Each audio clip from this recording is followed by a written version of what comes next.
Interesting.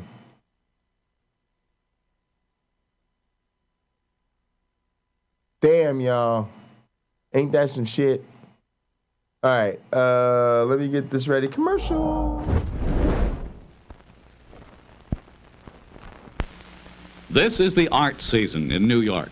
At the Metropolitan, the Guggenheim, the new Whitney Museum, Museum of Modern Art, and here at the elegant Wally F. Art Galleries, where art lovers see a show that marries art with fashion. This abstraction, called Caperland No. 1, is not a painting and it's not on canvas. It's printed on Caperland nylon and can be worn. So fashion models walk through the art galleries wearing chic dresses in the same prints that are framed to hang on the walls like old masters. And what's more, this art is washable. Leading dress designers think the bigger, the bolder, the wilder the print, the more artistic the dress, such as the dresses styled by Cobb's Corner. And the same bold prints look even more so in dresses for little girls by Tiny Town Togs. But is it really art? Or is it just another fashion fad? Maybe it's both, now that a posh art gallery gives its nod of approval to the print explosion in fashion today.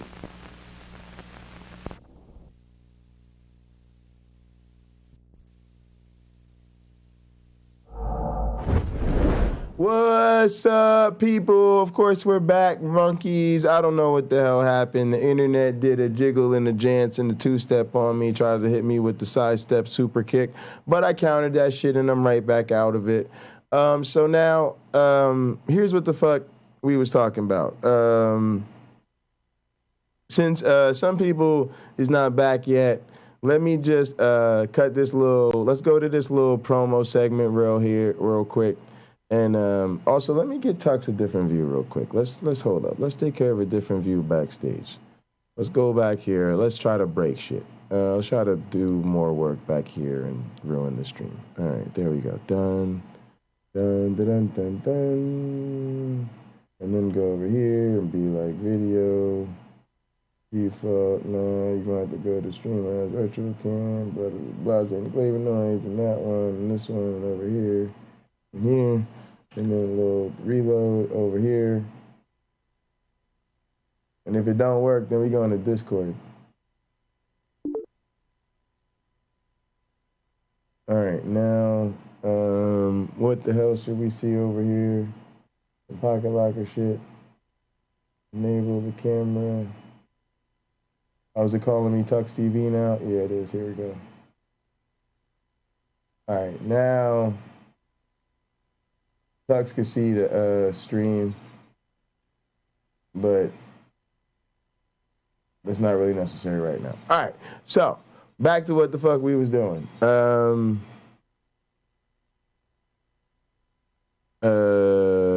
Wait, did it change my thing on this one? I don't know which one is. Oh, this one is me. All right, edit name, arcade management.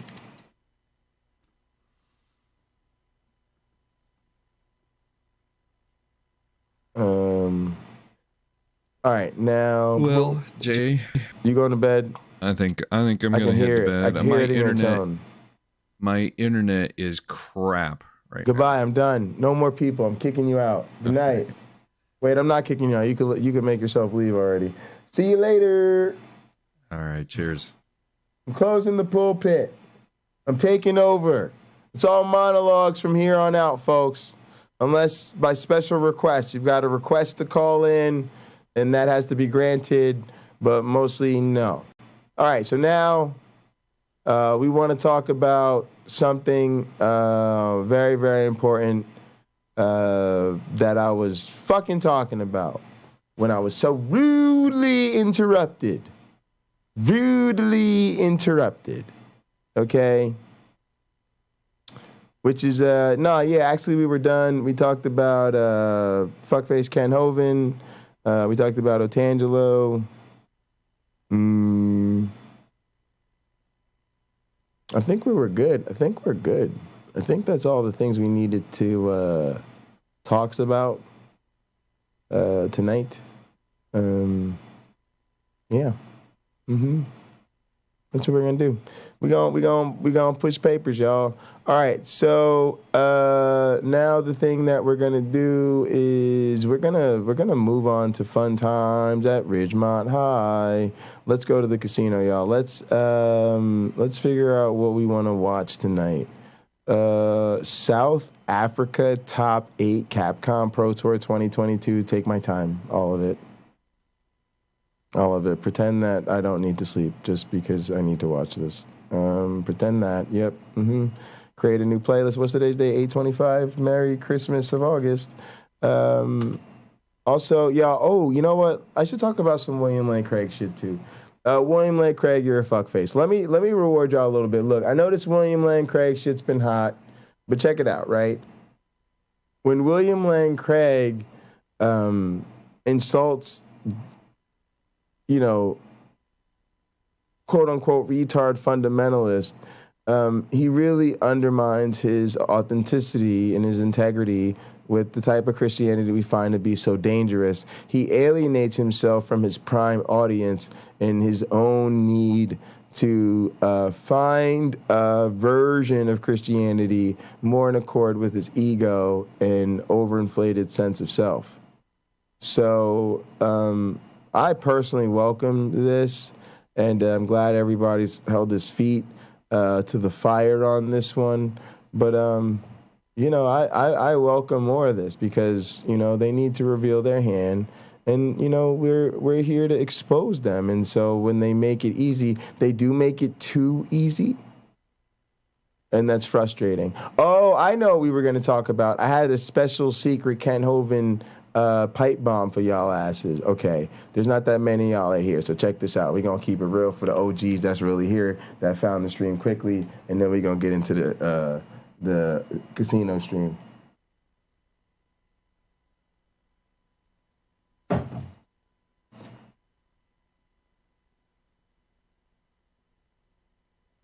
I'm about to say some shit you definitely want to listen to, y'all.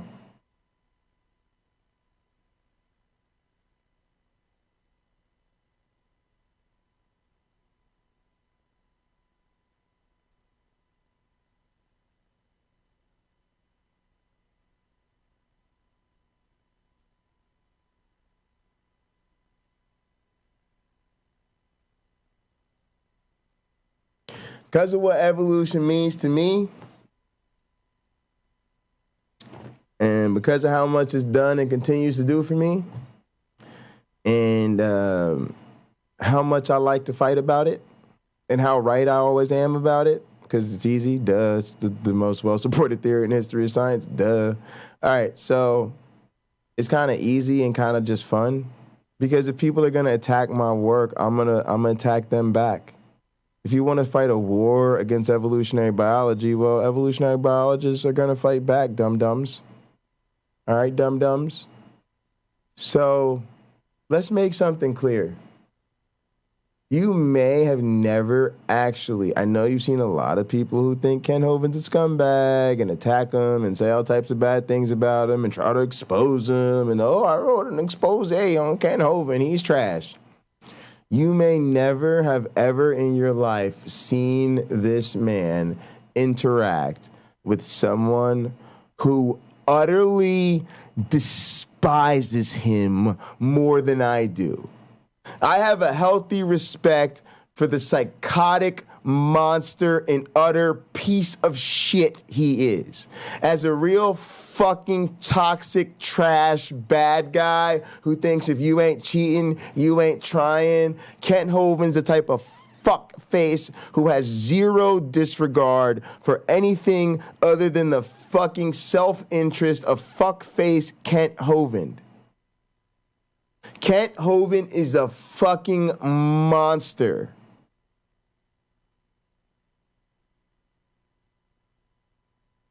I'm not going to need to curse or none of that shit at the debate because literally there are no words. You notice I call him Mr. Dino because his education is jack shit to me. He has no credentials to me. He's less than zero. People who are zero, shut the fuck up and don't do anything. Kent Hovind is a fucking negative 27 for the fucking education of the public, and he actually deserves to be stopped. I think he's a monster. I honestly think people like Kent Hovind are fucking organized criminals, motherfucking gangsters who are in the fucking unregulated, thugonomic, wild, wild west of fucking YouTube and fucking homeschool fucking hero. That's who he is, a fucking homeschool hero. What an utter waste of breath. I think the world would be a better place without people like Kent Hovind. Y'all could fuck off. I don't give a shit. Am I wishing him harm? Nope. Pain and suffering? Nope. Hatred from other people?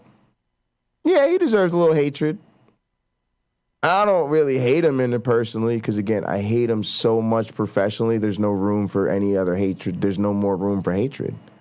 As much as I could professionally hate someone as an evolutionary biologist, Kent Hovind is fucking, he's not even on the list. He's so obvious that, like, he's the elephant in the room. He's like Ken Ham. Like, he's so on our fucking hit list of people who need to be stopped that, like, you don't even put up most wanted posters and shit. It's just you don't need to. You don't actually need to remind yourself what an utter piece of shit this person is. No reminder needed. None of that shit. No bounty, no money, no nothing. Just a nigga you just want to, as an evolutionary biologist, word wrestle and just stomp this nigga for fun. Just stomp him. Just take your words and just be like, nigga, you ain't shit though. Nigga, what the fuck is the kind though? Nigga, what the fuck is the kind though? Nigga, I told you I'm gonna whoop your ass. Nigga, what did I tell you? Kent Hovind, what the fuck is the kind? You fucking up my plate, Kent Hovind. You fucking up the golden plate. The golden plate, I'm gonna have to send this to the fucking prop master and get it superseded and shit. You know, smacking this nigga upside the plate with the head with the golden plate and shit. Brass knuckling his ass. Kent Hovind, where'd you go to school though? Kent Hovind, where'd you go to school though? Just tell us where you went to school. Can I get a picture, please? You know? Oh, I'm sorry. Was that your eyeball? I'm sorry. I apologize. They call me Pocket Locker. You know, every once in a while, the drumstick gets loose up in this bitch. Every once in a while, the drumstick gets loose. Oh, you're bleeding. You're blind. You're blind. Well, you weren't reading very much anyway, you know? You know, you always got them damn sunglasses on. Now you got a motherfucking reason. How about that? Now you got to, I wear my sunglasses at night. Oh, look, now this shit is symmetrical, bro. I'm sorry, them fucking drumsticks. You know, this one's got a mallet on the other end of it. Sometimes it just gets loose, you know? The shit just gets a little loose, gets a little hard to, you know, I don't mean to fucking weaponize drumsticks. I don't mean to weaponize drumsticks. Oh, I'm sorry, cat. Oh, sorry, this shit is heavy. It's heavy. Sometimes I accidentally drop it on a nigga's head and shit. You know, I didn't mean to rough him up. I'm sorry, Donnie, is that out of bounds? I'm sorry, Donnie. Are you going to ban me now? Are you going to... Oh, sorry, you don't like me, Donnie? I'm sorry. Am I barred from further debates on your channel? I'm sorry about that.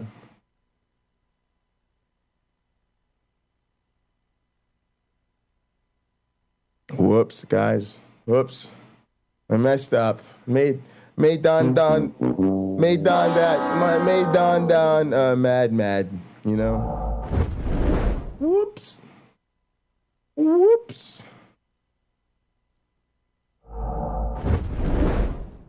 Trust me, y'all. Nobody hates Kent Hovind like I do.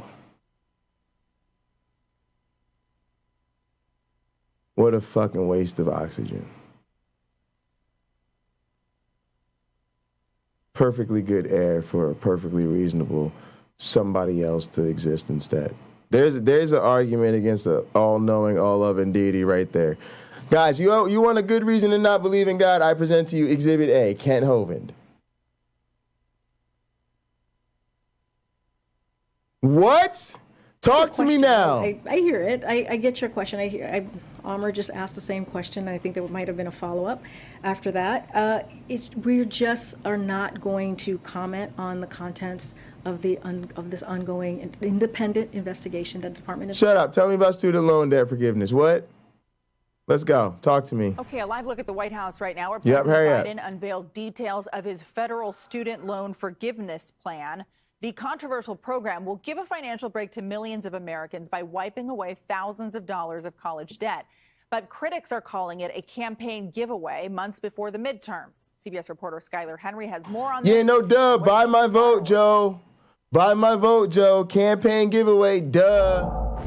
This is politics, dummy. Do some shit for me and make me want to keep your ass in power. Yes, I got a lot of student loan debt. Buy my vote. Buy my vote. Oh, yeah, buy my vote. No, go fuck yourselves out there telling me, oh, Jay, the politicians shouldn't be buying our vote. When it's sound public policy, yes, they should. They absolutely should be spending the fucking government money to make a goddamn motherfucking difference in my life, because I'm out here trying to make a motherfucking difference in the goddamn world, and the government should be trying to give me some help and motherfucking support up in this bitch. I went to grad school for 3 eternities. And I'm still grossly underpaid. So fuck all y'all. The least a nigga could get is some student debt loan relief. They don't call it college was free. You still had to go to college. You was still underpaid all the years you was in college. And then you had to go get more school and do some more shit and pay for housing and rooming and board. And your ass couldn't work because you were in college once again. And then you can't get a good job unless you want to do certain things. But if you like, yo, I haven't been to want to do some certain things, they say that you want to do this, well, then you got to go to college and take on all this debt. Well, why does it cost that much? It ain't really that expensive, but the government and the politicians and all these people, we fucked it up. Now it's way too expensive for anybody to fucking pay for. So the government fucked it up. The government need to try to help us unfuck it up. And it is motherfucking campaign season. I said the Democrats is a bunch of weak-ass cowards because I bet you these lame-ass niggas is going to try to drop a little bit of hope and sprinkle just enough reasonableness and just enough looking like they trying to do the right thing to get us to keep their asses in power and vote for them, and they really ain't try to give us what we need and everything that we really want and need right now to meet the moment. But I bet you they try to buy us up and do a little something for show in the final hours of the motherfucking stuff we got to do for going into these midterms. And y'all want to know the only thing that would have been worse, gang?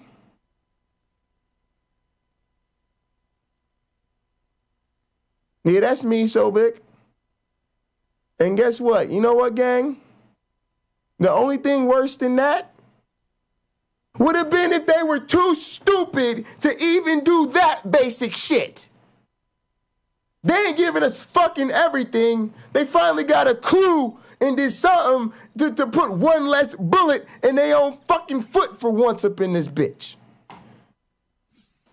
Hey there, good to see you. Well, this move tell me some goddamn good news of borrowers, some now instantly, as some 8 million borrowers will see their student debt wiped away automatically, while others will have to apply for the program. Another campaign promise fulfilled, with President Joe Biden announcing student debt relief for federal borrowers. Here's what my administration is going to do to provide more breathing room for people so they have less burden. My girl said toilet paper is worth more than Hova's diploma, and I'm not talking about COVID. Preach.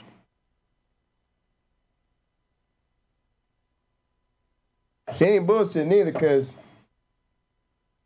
you would technically have some shit in your home and in your bathroom, which is in your personal place of peace and solitude, with Kent Hovind's name on it, right? So even in the best of times, you would rather actually have some extra toilet paper, just speaking facts to you. Spitting facts and breaking backs. I know how we do. Burdened by student debt. The president's plan forgives $20,000 of debt for Pell Grant recipients and $10,000 for other borrowers, and it's capped for borrowers who earn less than $125,000. Additionally, the Department of Education has proposed new rules that would cap income-driven repayment plans at 5% of monthly income and overhaul the public service loan forgiveness program. For anybody with student loans, it's a big deal. Really cool. This could totally wipe out the student loan burden for about a quarter of borrowers. That's great. The Biden administration is also extending the moratorium on federal student loan repayments one last time, with payments set to resume after this year's midterm elections in January. It literally held up my loan. And again, y'all see these dumbass Democrats doing the minimum necessary. Yeah, we'll get a little bit more of a repayment period. Till when, y'all? Oh, you're just going to have to vote us in office one more again just to find out how long y'all can get. Oh, go fuck yourselves, Democrats. Y'all the most shaken-ass, weak-kneed, bowing to the fucking conservative, half-wits, do-nothing, so eager to lose, so eager to give away the game. Y'all don't really want to play the game of power because y'all don't know what power is about. But I'm going to let my girl get some. Come on, girl. Come on, girl. You on this. You the fucking hero here. We all know Biden ain't even the motherfucking hero on this shit. The hero is this unsung bitch right here. Come on. Come on. Hello, everyone. I'm Bianca Goldriga in New York. Ana Cabrera has the day off. Well, in a little more than an hour from now, a major announcement from the White House for millions of Americans struggling with student loan debt. President Biden will lay out a plan to cancel $10,000 in federal student loan payments for borrowers who make less than $125,000 a year. Boom, that's and me. to extend the payment freeze. Let's go right to CNN senior White House correspondent Phil Mattingly. So, Phil, what more are we learning about this major announcement today? You know, Bianca, this is an announcement that has been months in the making. Very intense debates inside the White House, a ton of pressure from Democrats and outside groups outside the White House, getting the president to this point. There's really three key elements here that you need to pay attention to. And the details are very important. Yeah, there are income. She's awesome. You get enough TV time. Anyway, moving on to my girl. Warren. Look how much time he took. Come on, no, don't do this to us. Y'all see, this is what happens when you're in the booth with the projectionist. When the projectionist is here, sometimes I can skip all the bullshit. Warren. Yeah, let's go. Yeah, with them smile on them, ladies. Let's go. The average student loan debt in this country, as you know, is around $30,000. You did campaign on $50,000 in debt relief. So what is your reaction to this plan for $10,000? My reaction is that this is a great day. That today is the day the president's going to announce that about 20 million Americans will never have to make another student loan payment. And another 23 million Americans will have significant relief on their student loans. You know, look, will I keep fighting for more? Of course I will. But look at what's happened. It is truly transformative for tens of millions of Americans. And this program has been very carefully targeted to meet mostly the people who have demonstrated a lot of need, and let's just be blunt, for whom it was hard to go to college. We're going to see $20,000 of debt relief for over half of all of the borrowers, and those are disproportionately African Americans, disproportionately veterans, disproportionately parents. Yes, Sobek. And disproportionately first-generation students. So this is about helping America's working class, America's middle class, and really targeting that relief, most relief, to those who need it most. Well, I think that's pretty good. Let me ask you about that question as to whether this is equitable enough, because especially from a racial perspective, because the NAACP released this statement in response to this announcement saying the student debt crisis has a disproportionate impact on black borrowers and their families. Across all racial groups, black borrowers hold the most student loan debt, despite also being consistently underserved by post-secondary institutions. Now, I know the administration is trying to incorporate the Pell Grant, given that the Pell Grant recipients largely compose of those who are racially minorities in this country. That having been said, this is not really an endorsement from the NAACP. So, two things about that you want to focus on. when the NAACP was talking about the program, they were talking about a $10,000 across the board. The fact that it is twice as much loan forgiveness for Pell recipients, and that Pell recipients, that is disproportionately racial minorities, disproportionately veterans and parents and first-generation students, the fact that they are getting twice as much relief, and enough relief that literally for millions, it will cancel out all of their student loan debt. And do you know what matters for fucking scientists and future professors like me?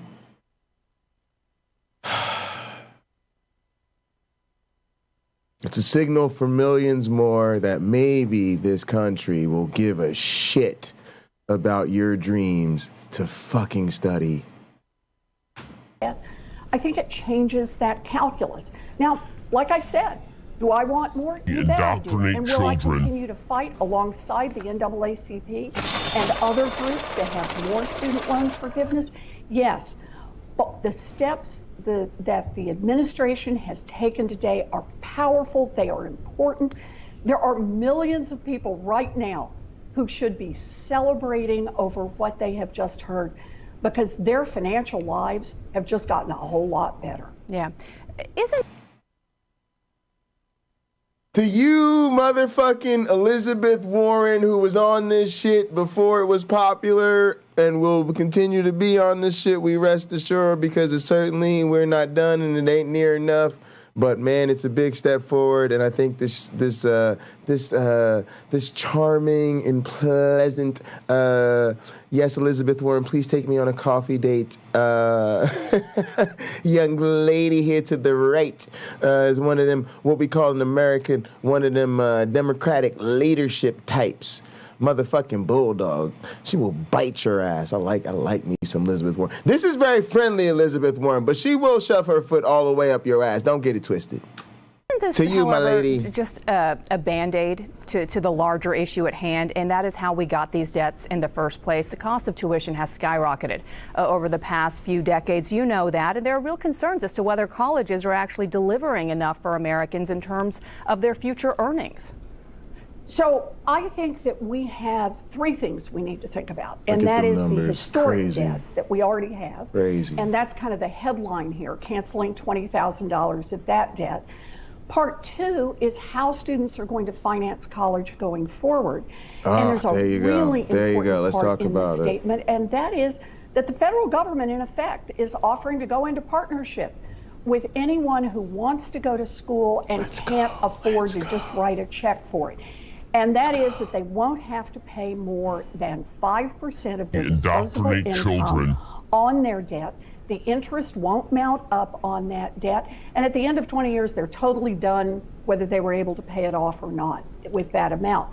But the third too long, too much, but that's amazing. Let's go. Progress. Progress doesn't mean perfect. Progress means progress. Let's go. Sure that colleges and universities and all post-high school education is truly delivering, and that it's keeping costs down.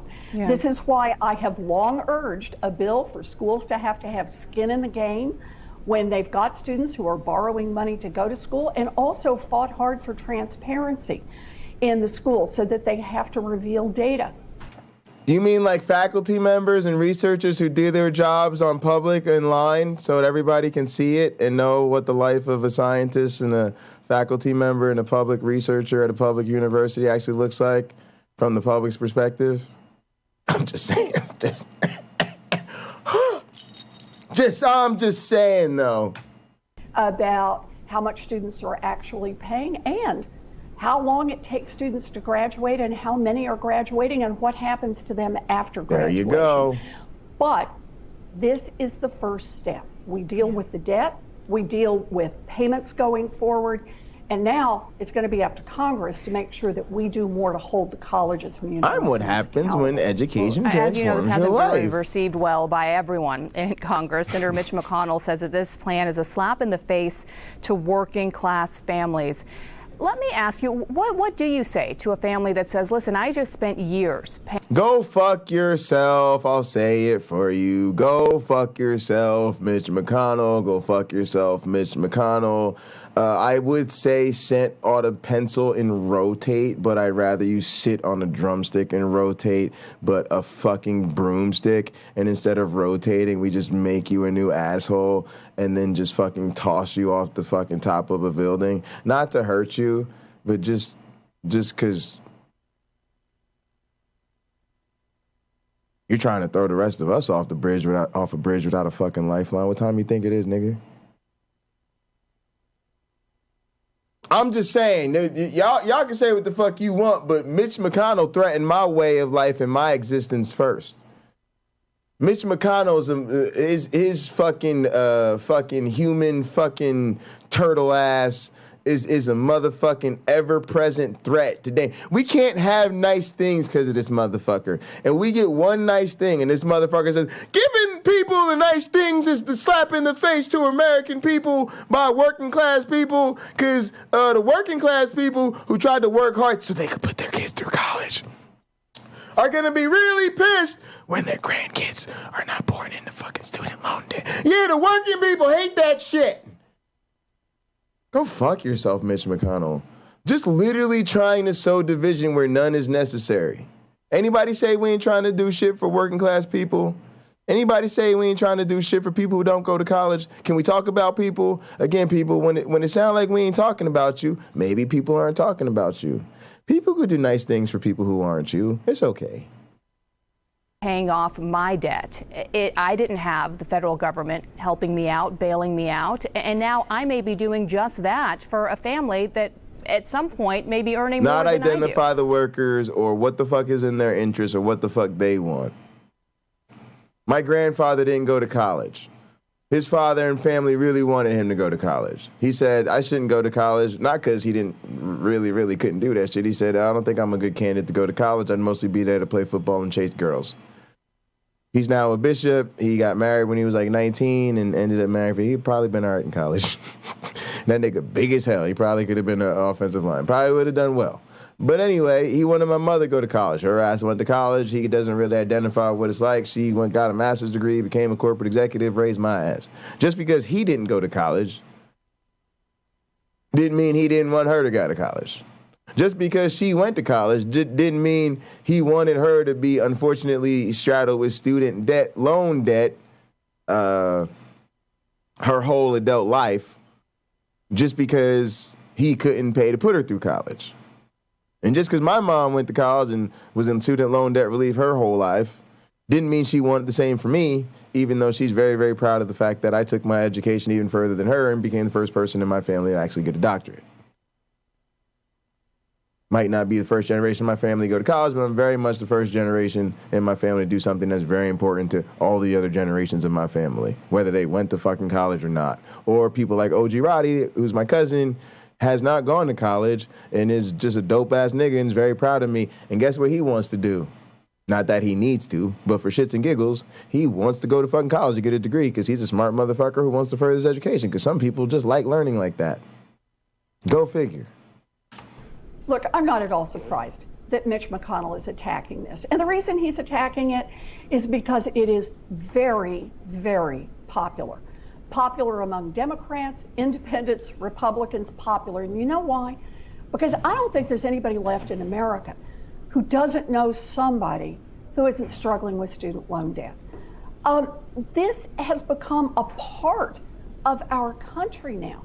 People for whom their only sin was to want to try to get an education and not be in a family that could afford to write a check. Preach, you sophisticated bad bitch, you. As a nation, we can do better than that. We can invest in our people. We can help our people. And ultimately, what the data show us is that because of student loan debt, there are many people who don't move out of their mama's basement. Some of y'all like, Jay, don't encourage radical people like Elizabeth Warren. She'll end up running for president. Don't threaten me with a good time. Who can't save up money to buy a home, who don't start small businesses, who don't start a family. You relieve the debt burden some for those people, and we have more economic activity. Oh, yeah, y'all realizing the truth. Yeah. I'm Team Booker because it's family and it's personal. I'm Team Warren because that's what's in my heart and soul, baby. This is my girl right here. Let's go. In other words, canceling and Bernie, get your old ass in here. Is good for the people whose debt. But hey, Joe Biden was the oldest president ever. Hey, Bernie, get your ass in here. I'm so, I don't know. I send Bernie money for real. Is canceled, but it is also good for our economy and the rest of America. Oh, that was good. Oh, that made my day. Oh, that was very, very pleasant. Oh. Wow. Great. All right, let's see. So we got you on the list. Boop. All right, who else is up in here? We got to get some gold up in here. All right, we're going to mix it up. We're going to do kind of our mix. We've been doing a good mix with the races. Ooh, World Series 2022, Nations Cup. Oh, yeah, let's go racing. Matter of fact, I think I want to go racing first. Oh, stop. This game is sexy porn. Sexy car porn. Sexy car porn time. Oh, yeah, let's do that Nations Cup shit. Oh, let's do that. That's beautiful. That's looking great. We are diving through the crates, figuring out what are we going to do on our motherfucking casino stream because it is time to have motherfucking fun time.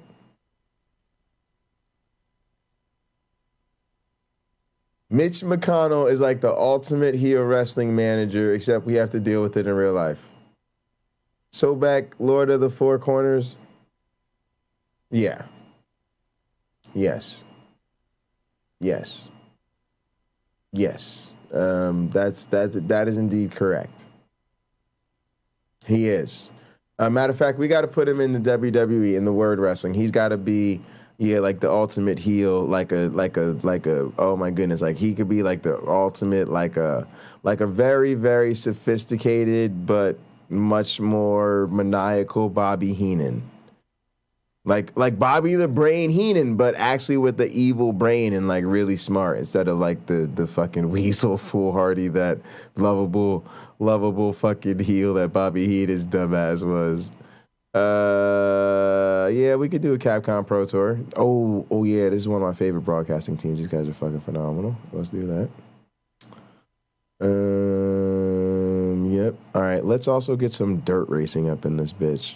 iRacing dirt.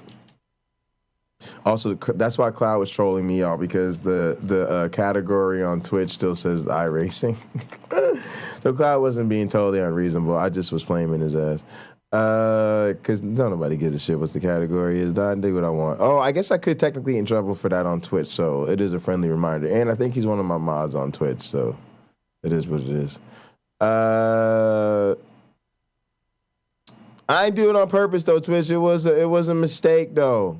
Don't suspend me for another week or longer. I guess my next suspension might be permanent or some shit. Who knows? All right, what y'all doing over here? Oh, y'all doing Coca-Cola Bristol 4 months ago. That's 2022. Yeah, okay, I'm with that. Oh, yeah, I'm definitely with that. Nah, I don't even know. I don't know. Bristol, we got to celebrate. We got to do a whole big thing around Bristol. We could do Vegas, though. We could do Vegas. I want to see the cast of characters. We could do Vegas. Ooh, look at that. That's crazy. All right, let's do Vegas. 825. Okay. Hang on. Let's also do esports NHL. Let's do some competitive NHL. Could we do Chell 22? Let me see.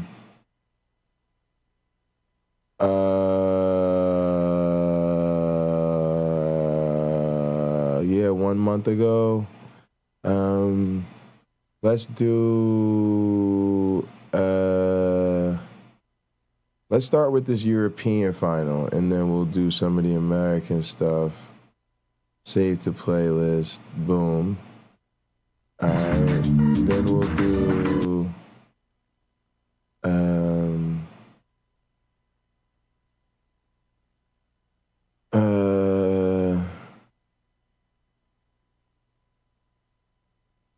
Man, I wish we had a. Oh, why did my stream pop up? All right, that's cute. Yeah, let's do that.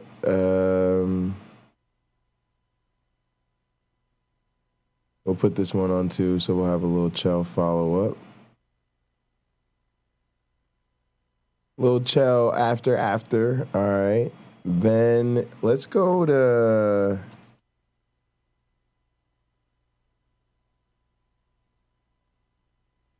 Yeah, let's do Magic the Gathering.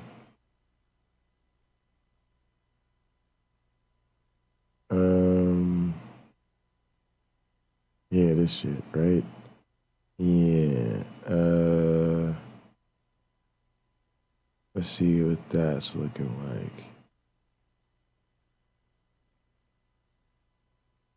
Actually, let's go with this real quick. Let's go old school. Let's go old school. We'll get the video game in there. But let's do that. Let's add to the queue. Let's add to save to playlist. Then let's get a little Magic the Gathering video game preview history, right? That'll be fun. Fun.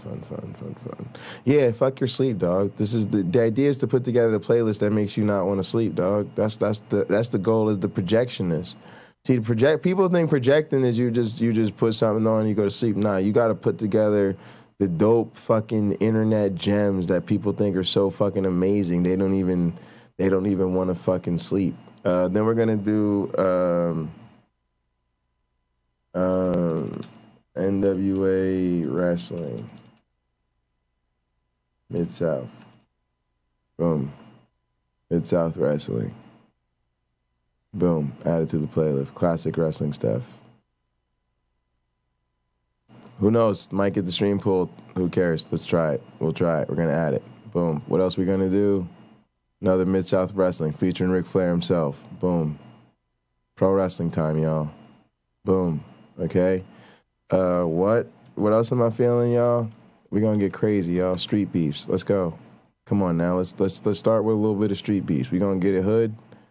A day ago. New street beefs. We're gonna start with a little bit of street shit, some hood shit. Let's see what's up. Hang on. Nah, shut up. We ain't watching that yet. Hold on, just put this on the list. What else we got? Title match. Yeah, we probably seen that. Let me see. This one got heated. Watch the end. All right, yeah, let's watch this one. All right, we're going to do that. Want to save the playlist. Boom, right there. All right, what else we want? This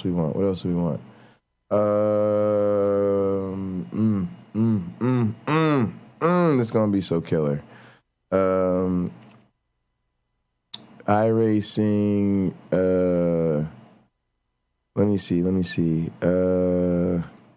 No, actually, let me see the playlist real quick. Let's see. Library. 825. Let's get it. Nah, hang on. We don't do that like that. We go like here. All right, we'll see what we looking at. Let's see what we working with.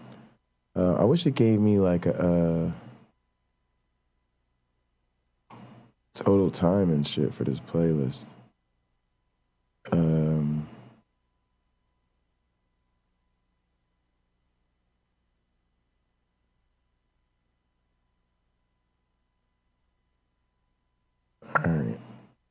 All right, let's see. We got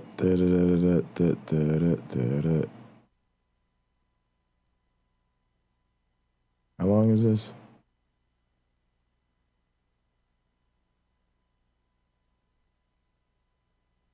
Oh, this shit is upcoming? God damn it.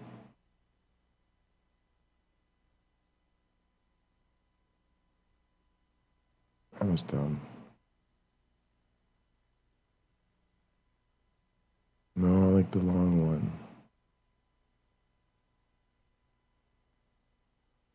Oh, all right, Midwest. I'll take that. I'm in the Midwest. Let's do that. I'm interested. Y'all have me. You had me at Midwest. All right. You had me at, let's get it around the Midwest. All right. Also, God, that broadcasting team, I love them so much. Ooh, France, Spain, Portugal definitely got me. I'm trying to go all over the world, see the port. You want to get a feel for all the different regions, and then when they come together, you start to get so much of a better feel for the different play styles and the different players. Plus, these broadcasters, they're so amazing. You're gonna fucking be addicted to those guys. Promise you that. All right. Also, can we get some more? Let's go with like Code Breaker. 2022, like, what's up, Code Breaker? Combo Breaker, that's what I meant, Combo Breaker. What's wrong with me?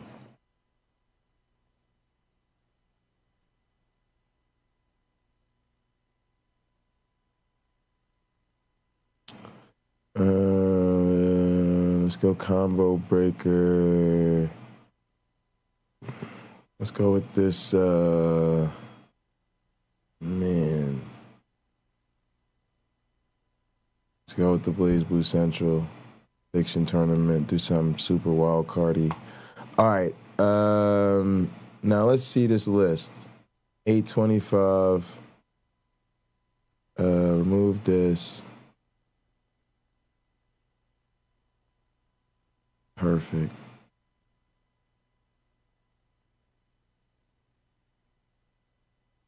All right. Cool. All right. Here's what we got to do. Combo Breaker, you come up. You guys are 7 there. Up here.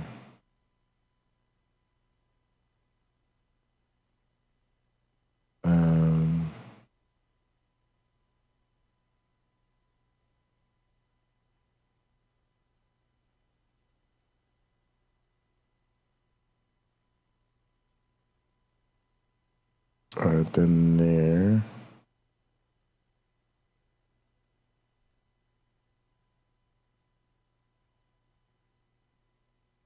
Then we'll go here. Racing, shell,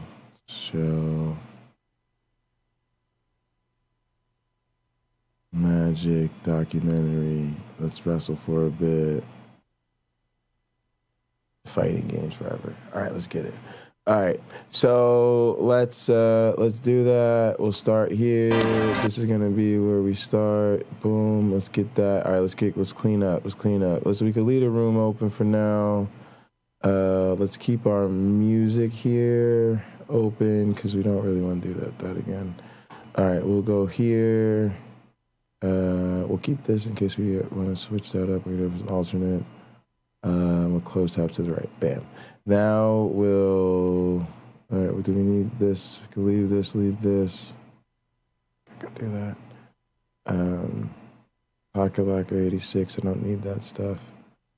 Oh, I do because I like to copy over the link. I'll do it behind stage on the other thing. All right.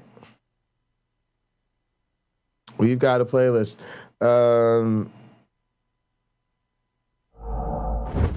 Man, this has been a killer stream. Pocket Locker 86. Love y'all so much. Thank everybody for the support.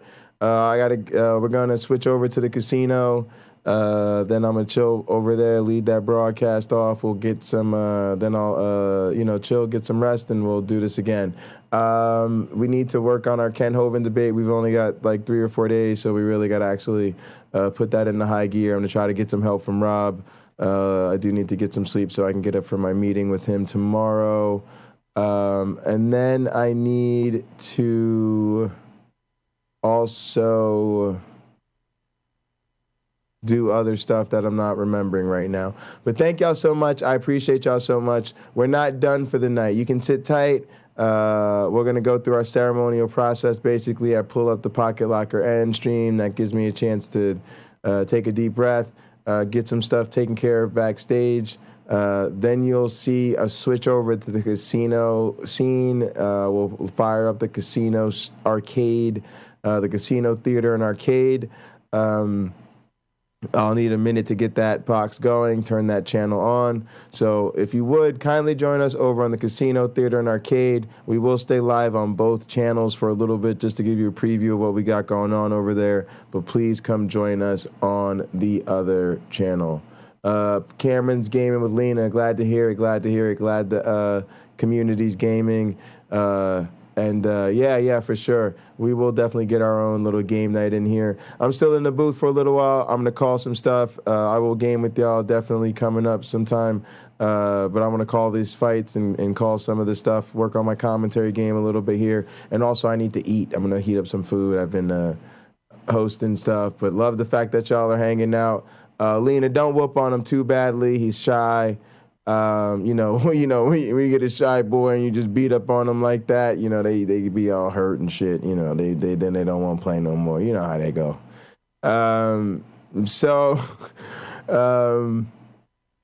Thank y'all. Appreciate y'all. We'll put the end screen up for a minute or so, but don't go anywhere. We'll be right back with the Casino Theater stream. Those of y'all that know what time it is, let's get out of here. Let's dip on this Pocket Locker 86 channel. Go to the Casino Theater and Arcade. Link is in the description. I'm going to give people 10 million tickets, 10 million arcade tickets, plus a million extra for everybody that joins me on the Casino Theater and Arcade channel. Go there now. Link is in the description. I will take my time to switch backstage, and I'll be watching from that channel with you guys. Otherwise, thank you. Like I said, you can sit tight on Pocket Locker 86, but we're going to make you feel stupid for doing so because it's time to dip out on the Bible nerds and go hang out at the casino. Let's go to the casino. In the name of the Darwin, the Dawkins, and the Christopher Hitchens, science bless you all. And we out this bitch. Poof.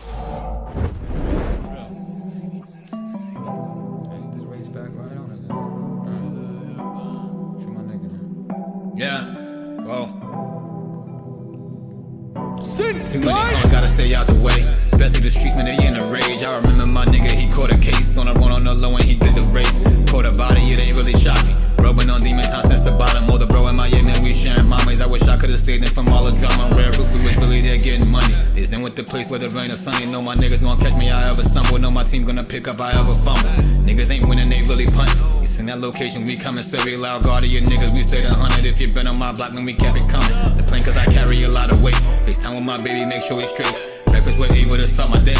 Chop it with Henny and talk with A. Yo, we crack it's my dog and we get it back. Champion style taking devil crash. And somehow I still go and I get the cash. But it ain't never been about the bag. I've been dipping in fashion, I'm about to spaz. Latest release like the sneakers app. So that don't worth more if you sell it fast. Made more off the merch than I did off rap. Made more than merch than you did off rap. Yeah. Made more off the merch off rap, and I ain't even had to mention my DJ Sass, yeah. I'm gone. Said I'm gone. I said I'm gone. I said I'm gone. I said I'm gone. I said I'm gone. I said I'm gone. I said I'm gone, yeah. Been going and going, and shit got my main line going crazy. Going, I've been moving strong, remember they tryna play me. Said I'm wasting money doing all these songs, ain't nobody gon' play them. Now a couple months, I don't drop a tape, niggas be like we waiting. You cannot find me in Roddy, we just touching down to Miami. The way the police got these niggas on records, they all need a Grammy. It's all for the family, told my daughter how my car when I'm landing.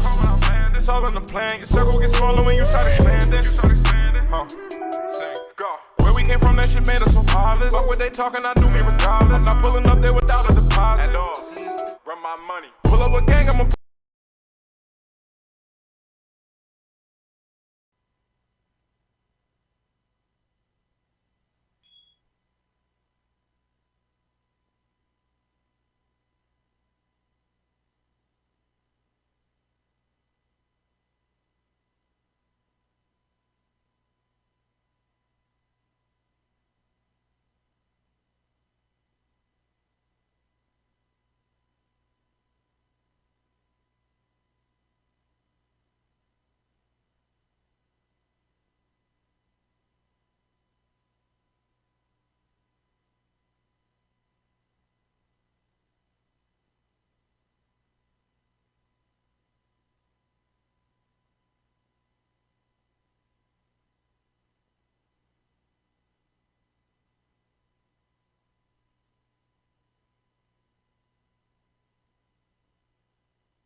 All right, y'all. It told me the stream ended for a second, then it fucked up my camera. So hang on one sec.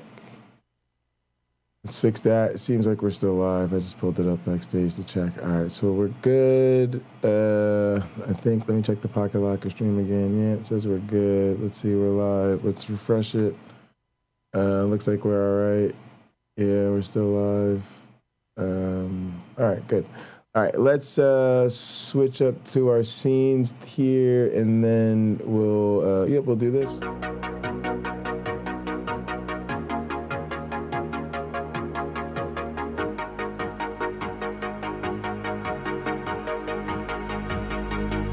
She got that sweet juice, Minute Maid, some of out that lemonade. Take a sip, blowing purple clouds, taste like lemon haze. Conversations back and forth like damn, we could go on for days. Looking back at it like damn, she bad when she walk away. Here we go, been down this road, they already know. When we go on tour, I'll take you anywhere you wanna go. People talk about us like they understand just what this is. I just wanna give you all you want and then the double it. They all say I'm way too young, maybe I'm just ignorant. I won't find nobody like you on some real shit. Spend a couple hours on the phone. Hey, I don't wanna let you go. I'll be all about you, babe. I'll be all about you, babe. Saying so unless you don't know, they won't find what we got and that gon' drive me crazy. No need to rush, I'ma still be here tomorrow. Had to take my chances, baby, I just struck the lotto. And I'll be so gone, don't know where I go wrong. Don't remember last night, I blame it on the bottle. And I'm just living life, I would rather not question it. All the time invested, you could see that we was next to win. Over anything, I'll still be right here when they gone. I just had to put you in the sun, don't get me wrong. They all say I'm way too young, baby, I'm just ignorant. I won't find nobody like you on some real shit. Spend a couple hours on the phone. Hey, I don't wanna let you go.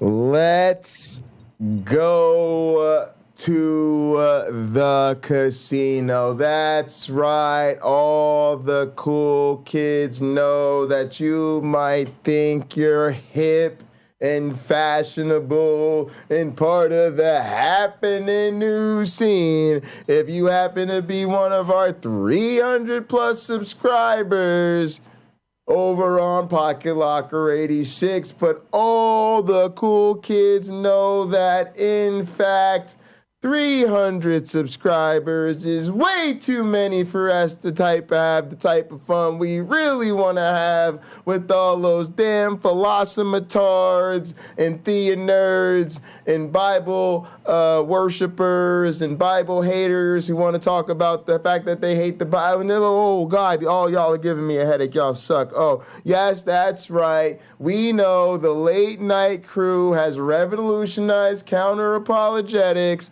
and revolutionize social commentary and everything else, but it doesn't change the fact that all of that is sitting on some bullshit and entirely antithetical to the fundamental nature of entertainment, which is that people just want to have fun.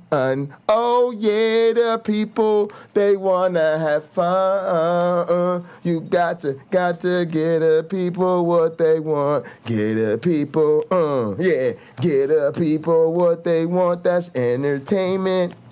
Yeah, we want to have some fun. Entertainment. What the fuck is wrong with y'all talking about philosophy and these motherfucking sacred texts? Like, you ain't got nothing on the planet better to do with y'all? Like, never, nothing else y'all want to be a community and bond over? Never? Y'all got to expand y'all horizons and shit like that. You know, it's a lot of other shit on the internet to celebrate, y'all. So welcome to the motherfucking casino arcade that exists to motherfucking revolutionize this shit and save y'all from boredom. Y'all know the mission. Yeah, we gotta save the fucking atheists from God, but we gotta give all that shit a break once in a while so we can save the whole world from boredom. And that's an important, essential part of taking over the internet.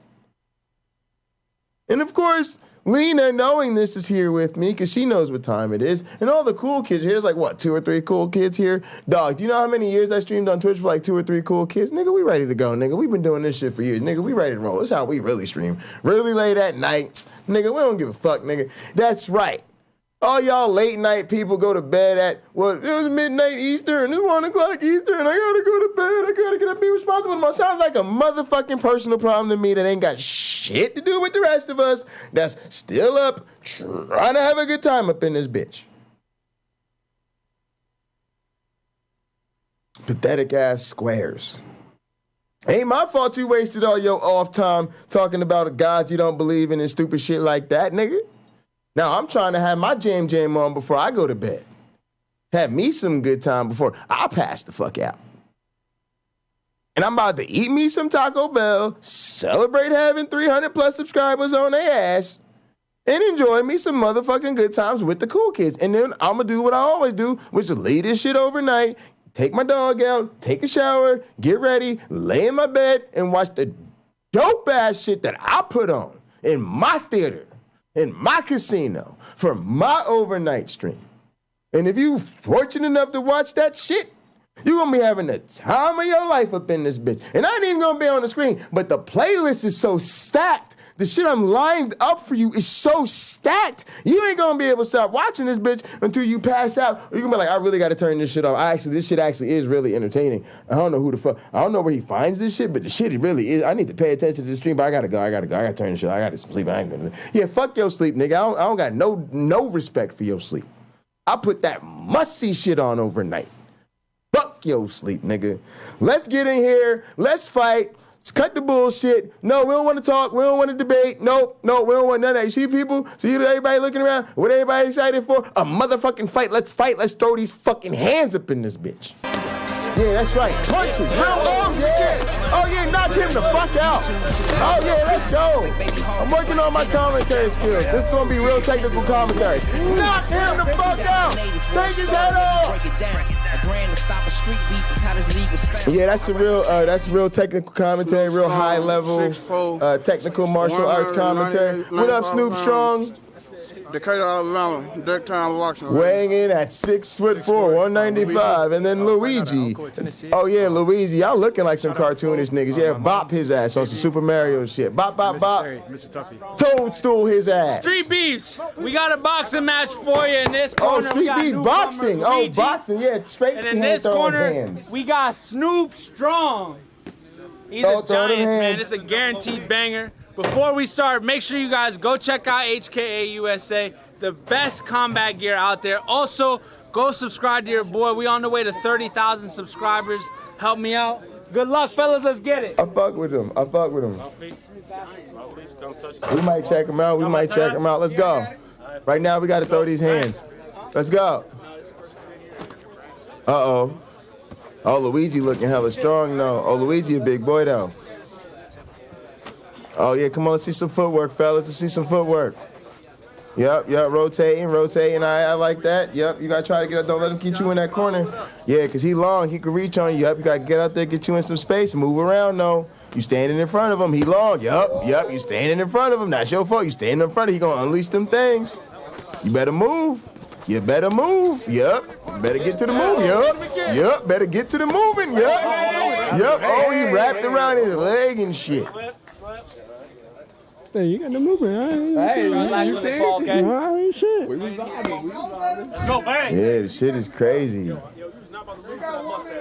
Oh yeah, we could do Sam Cam tonight if y'all want. We might be able to do. We could do Sam Cam maybe. Yeah, that's not a bad idea.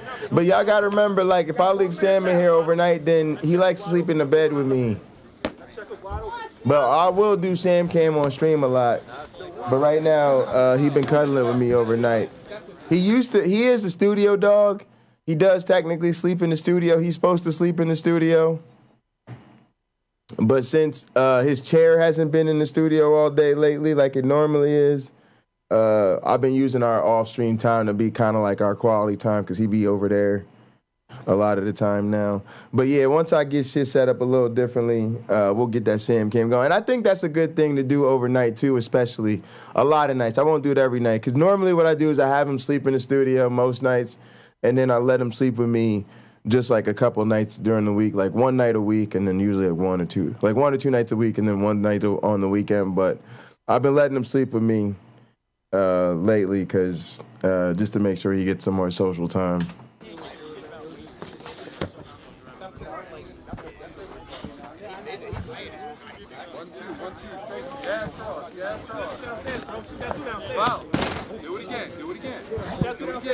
Oh, let's go. Oh, let's go. Oh, let's throw these hands. The action is going. The action is going. Somebody about to get slept any moment. You never know. 30 seconds. Let's see it. Ooh, good jab. Good jab. Hit him, Binky. 25 seconds, bro. Work. Yeah, he not moving. He not moving his feet or his head enough. Oh, he attacking though. Okay. Make the other man play a little defense. Get in there, boy. You better do something. Boy, he gonna knock you out. You can't just let him sit there and measure you. Boy, he just clocking. He just doing that math right now.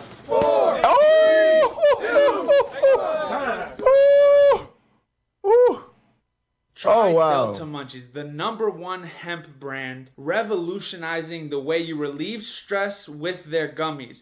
Vape pens and tinctures. Skip the line at the dispensary and shop online at deltamunchies.com. Y'all better have his link down here. Where's his link at? Beefs 20 for 20% off. 21 plus only. Round 2. All right, I should put his link in the description. Let's go, bang. It's all good though. Oh! Ooh, that boy Luigi hitting. That boy Luigi hitting on him. Ooh.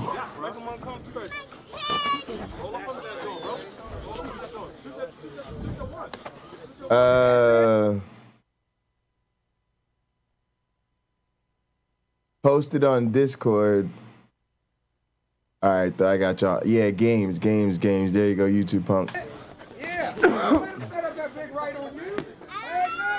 Let's go. Let's throw these hands, gentlemen. We didn't come to watch y'all stare at each other. There we go. Oh yeah, we need a little bit of there you go. He said, hit him back. There we go. Come on, pop him. Boy, you better pop him again. You ain't gonna hit him once. He ain't down, is he? He ain't done fighting you, is he? He ain't done try to bop that head off, is he? You better keep hitting him then. Oh, see, all he did was make him more active. See the footwork. He's bigger, he's stronger, the footwork is better. You know, he's not doing a lot of footwork, but he's doing more than the other guy. He's mixing up his angles more. So he's really the superior technical fighter. Snoop Strong need to just go for it. Ooh, he just is taking bombs.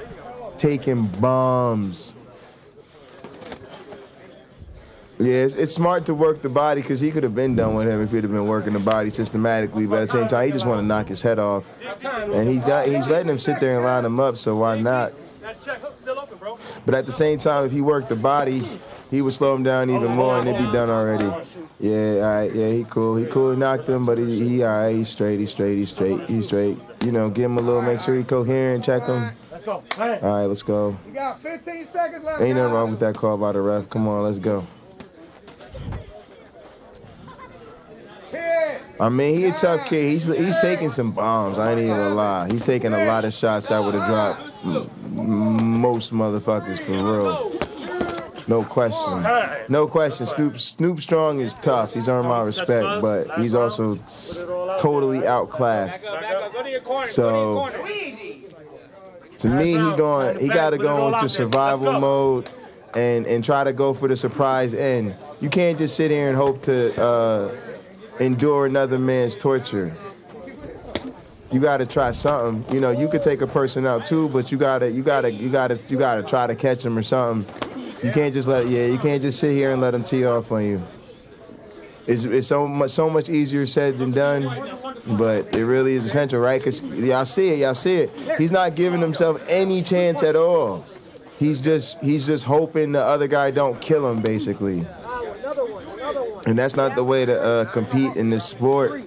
And it's really not even a way to protect yourself because you're just allowing a person to take unchallenged shots at you. You're not even giving them anything to think about or making them really defend themselves or, you know, putting them in an awkward situation where you could catch them slipping or making them drop their hands to defend their body so you could catch them with a lucky shot. You know, you're not giving yourself any of them opportunities, right? No opportunities. So it's one way on the scorecard. It's one way in the eyes of the fans, one way in the eyes of the judges, one way in terms of who might actually knock who out. Entertaining as shit, though. Let's get it. And he has taken the shots in terms of he's hit him with a couple of good punches, really good strikes. And he's taken so many of them monster shots that's really impressive, even to just be able to take that shit. He's really getting hit hard. They do have pretty thick gloves on, but no, them punches hurt. Don't get it twisted. 4, 3, come on, get him, 2. Appreciate that. Glad y'all having fun with the game. Yeah, let's go. All right. I don't know what this camera view is right here. You generally don't want to point the camera at the ground when you're live, and you could edit that out. But, you know, hey, I guess we keeping the hood. What is this camera work, though? Really, though? Come on now. It's grown people watching. All right, let's get this one.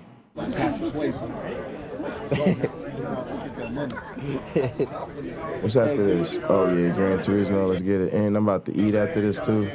About to get that food on y'all. I love calling fights. I love doing commentary. We fun, y'all. We back into my old wheelhouse, what Jay really is about here doing. Working on the broadcasting skills, bringing people different type of action, different type of entertainment, different types of content, but, you know, really focusing on broadcasting stuff that I love, stuff that people might not see or, you know, witness a lot.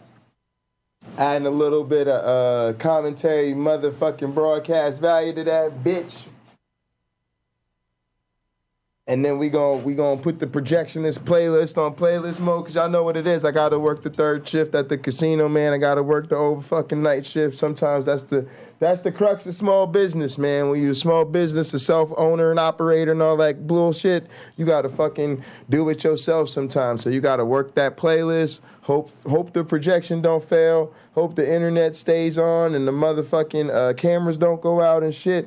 And try to get your ass some sleep while the kids can entertain themselves, because their parents is working the third shift and these snotty ass brats ain't got nowhere to go. So it is what it is.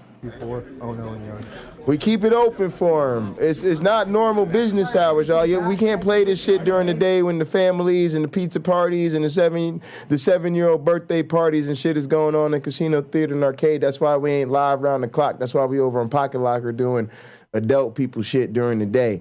But, you know, after we close, after the little late night, after hours, little events that be in here and shit, we get up in here and you with the third shift. So that's what you're witnessing right now. We're not really open to the public right now and shit, so we could get a little naughty in the arcade. Match in the scrapyard for a 1-year anniversary. First shot for sponsors. Appreciate the love. Appreciate the subscription. Why don't I see it? Oh, here it is. No, I don't see it. I got a good night. I didn't see the overlay. Let me go to the Streamlabs. Appreciate you, though. Appreciate, though. Oh, it's X Vibing. Thank you for the sub. Thank you for the sub. Thank you for the sub.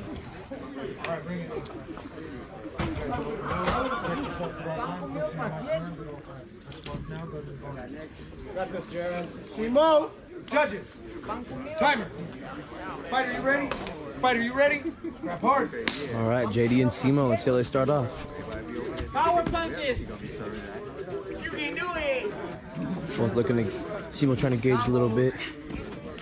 Yeah, they on the MMA shit. Let's go. Ooh, the hands. Ooh, the hands. Ooh, got him up. Body. Grab it tight. Got him with the front face lock too. Now we're getting some grappling, tying each other up. Let's see this. Head underneath his chin. Right. Nah, he ain't doing nothing, but he got himself away from getting beat up like that. trying to sweep him, but see what we got over here. My man's in the blue is not going down. Ooh, that was good. Hard into the boards. Hard into the boards. Snap the guillotine. Grab guillotine. Yep. Ooh, slammed him down. Great takedown. Great takedown. But he's got a hold of that guillotine. Really holding on to that. Yeah. He took it and kept the hold on. That's fantastic. Yeah, fellas, let's fight. All right, let's see what they're about to do. Did finally get out. He needed to get the hell out of there. Oh, mushing him in the face. Good. Make it hard, make it uncomfortable. Don't nothing free.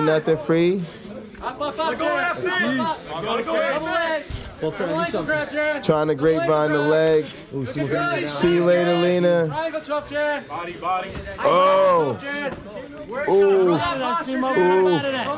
Yeah, this is the part where we want to see beat him up on the ground. Ground and pound, let's go. But look at the defense. Yes, choking up on him. Ooh, stops the striking while going for a submission hold. That's really wonderful. Okay, let's go. Yeah, they do. They fighting, bro. They dealing with it. They dealing with it. 3, 2, 1. Okay.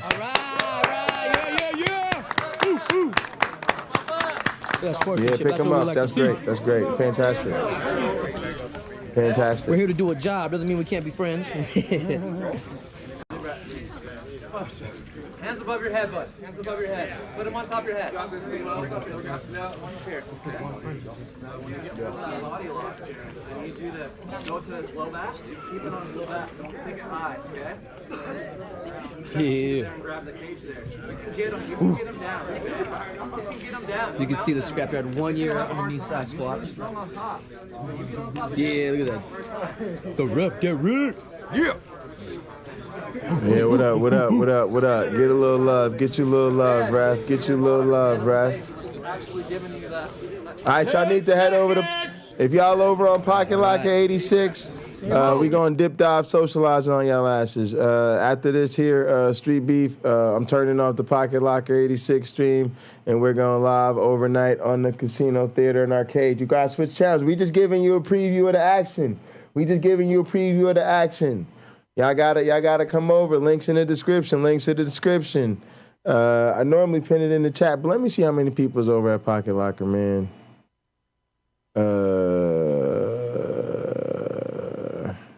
I don't think it's a whole lot of y'all over here. Oh, it's only one person over here. It's probably me.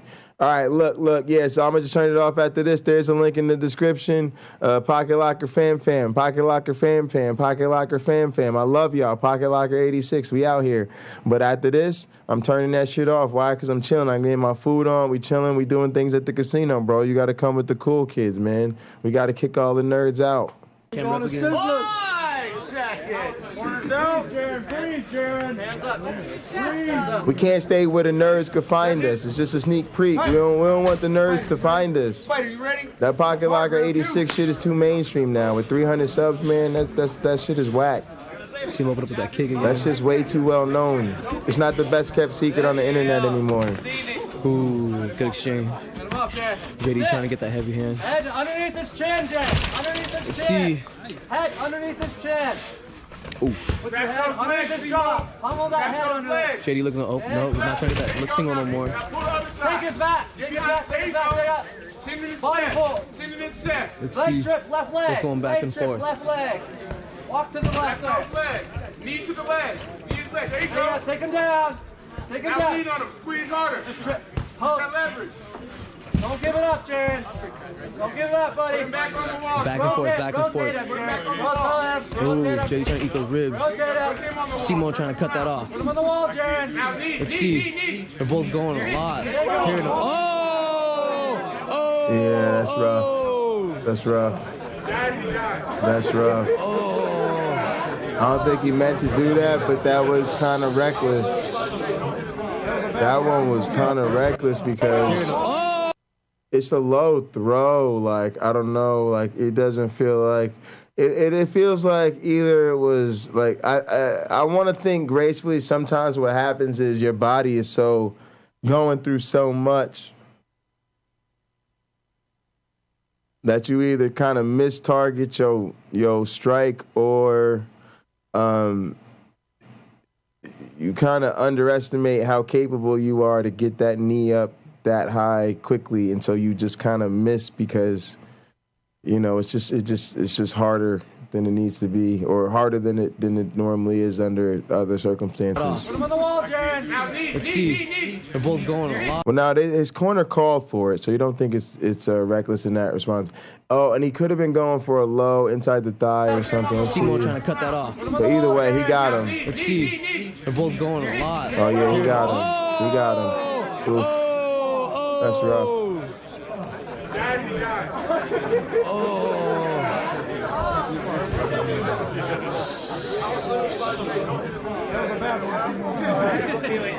You heard every man in the crowd that time. Damn. Yeah, that's rough. Oh. That is a tough one. Ooh. The left and the right.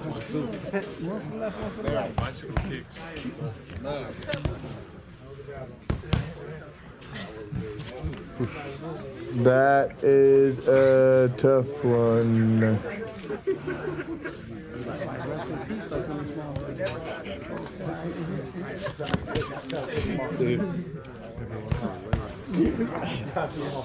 Oh, I saw that right there.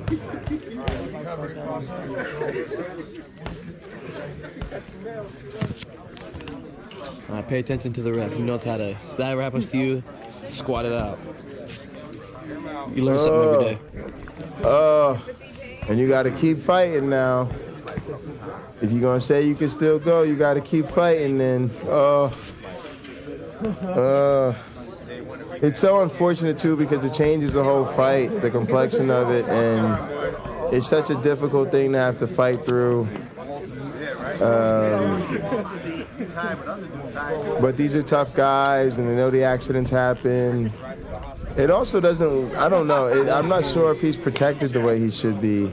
Oh, the benefits of having a girlfriend.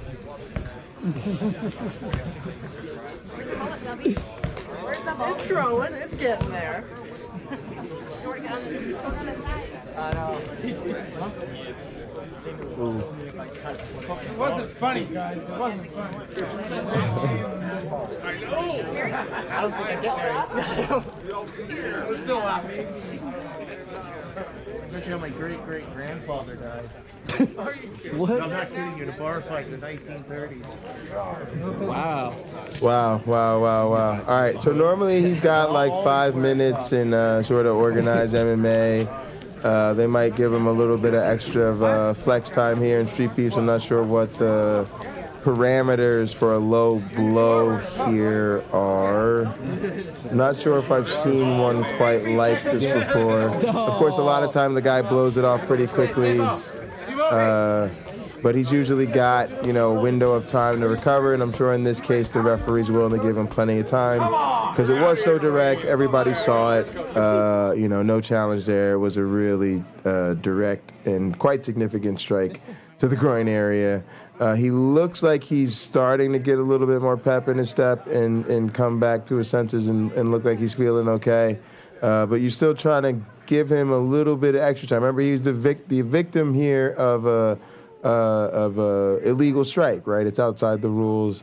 And so you're trying to give him plenty enough time to minimize the discomfort and disadvantage he's facing. Good job by the ref. Good sportsmanship. No need to make a big deal about it in terms of the apologies and stuff, but a respectful acknowledgement, and let's fight. Ooh.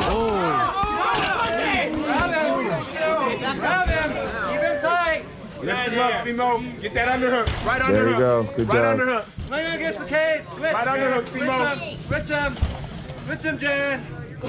Switch him. Good. Rotate him, Jaron. 30 seconds. Rotate him. Keep your base. Rotate him, Jaron. He's trying. And now you hear the coaches counter-coaching each other. Lock your hands. Hold guard. Rotate him. All right, well, keep your base so we can't rotate you. That leg. Here you go. Oh, yeah. All right, now he's got it. Now they're saying squeeze. Got it. Lock that in. 5, 4, 3, 2, you're good. You can get out of there. You know, very interesting round.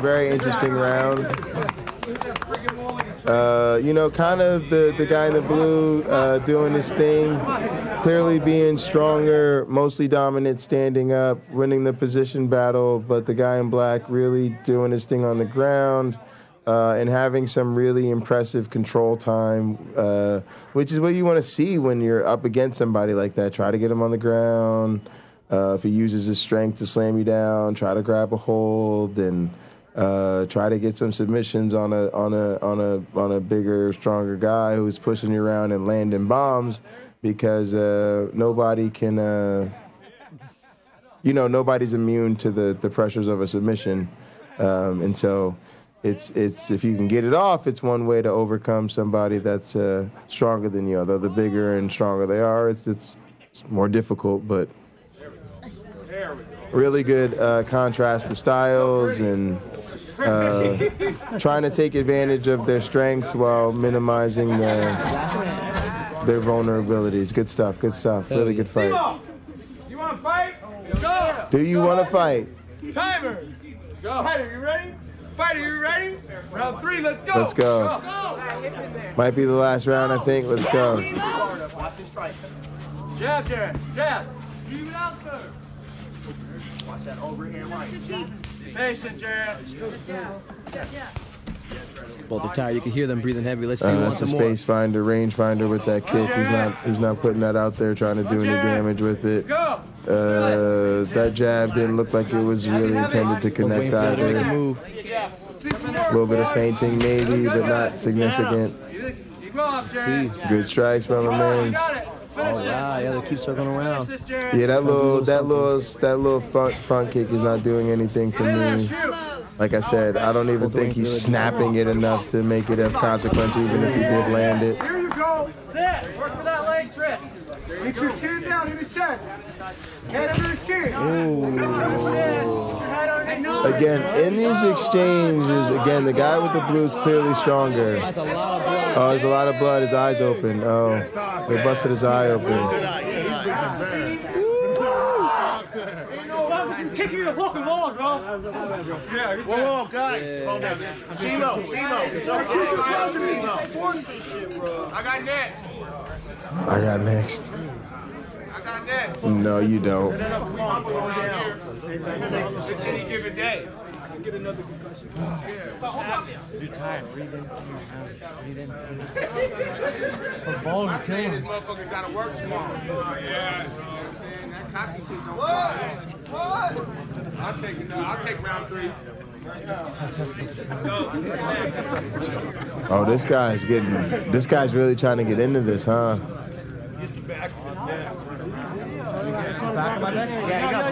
Yeah, there's a lot of blood. Yeah. Other side. What happened in that little? I think did he hit him with a?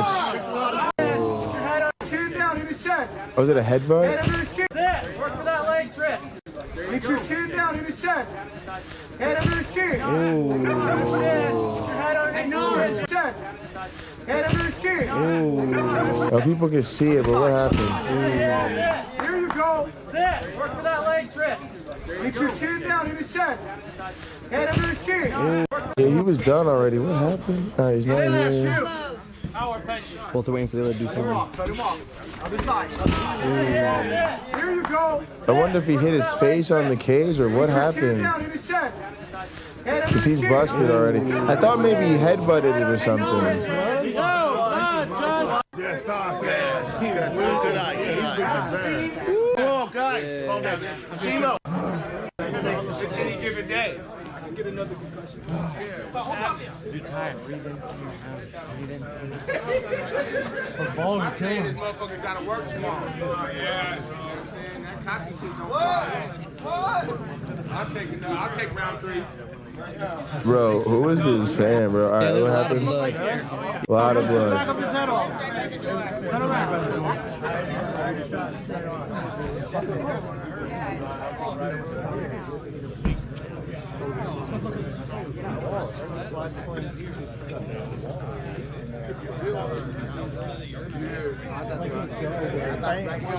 So is that?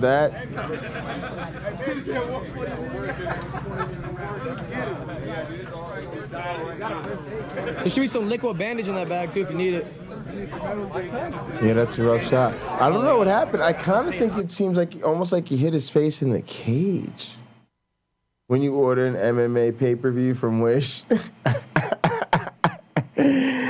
Oh, that's so funny. I can't believe Bum Fights is making a return. Thank you guys for doing this. This is funny.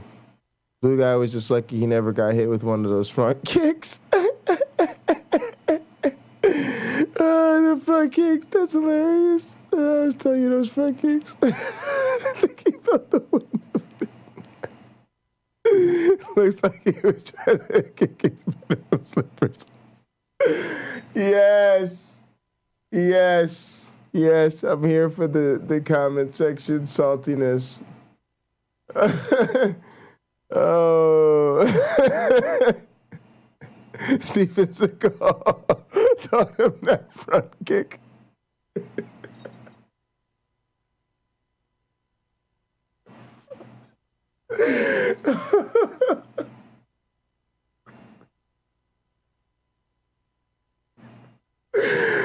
All right, y'all.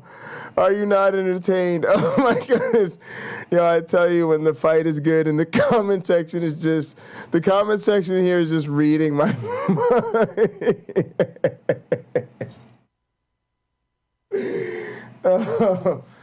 Oh, they're reading my diary on that one, y'all. Oh, that was hilarious. All right, let's go racing.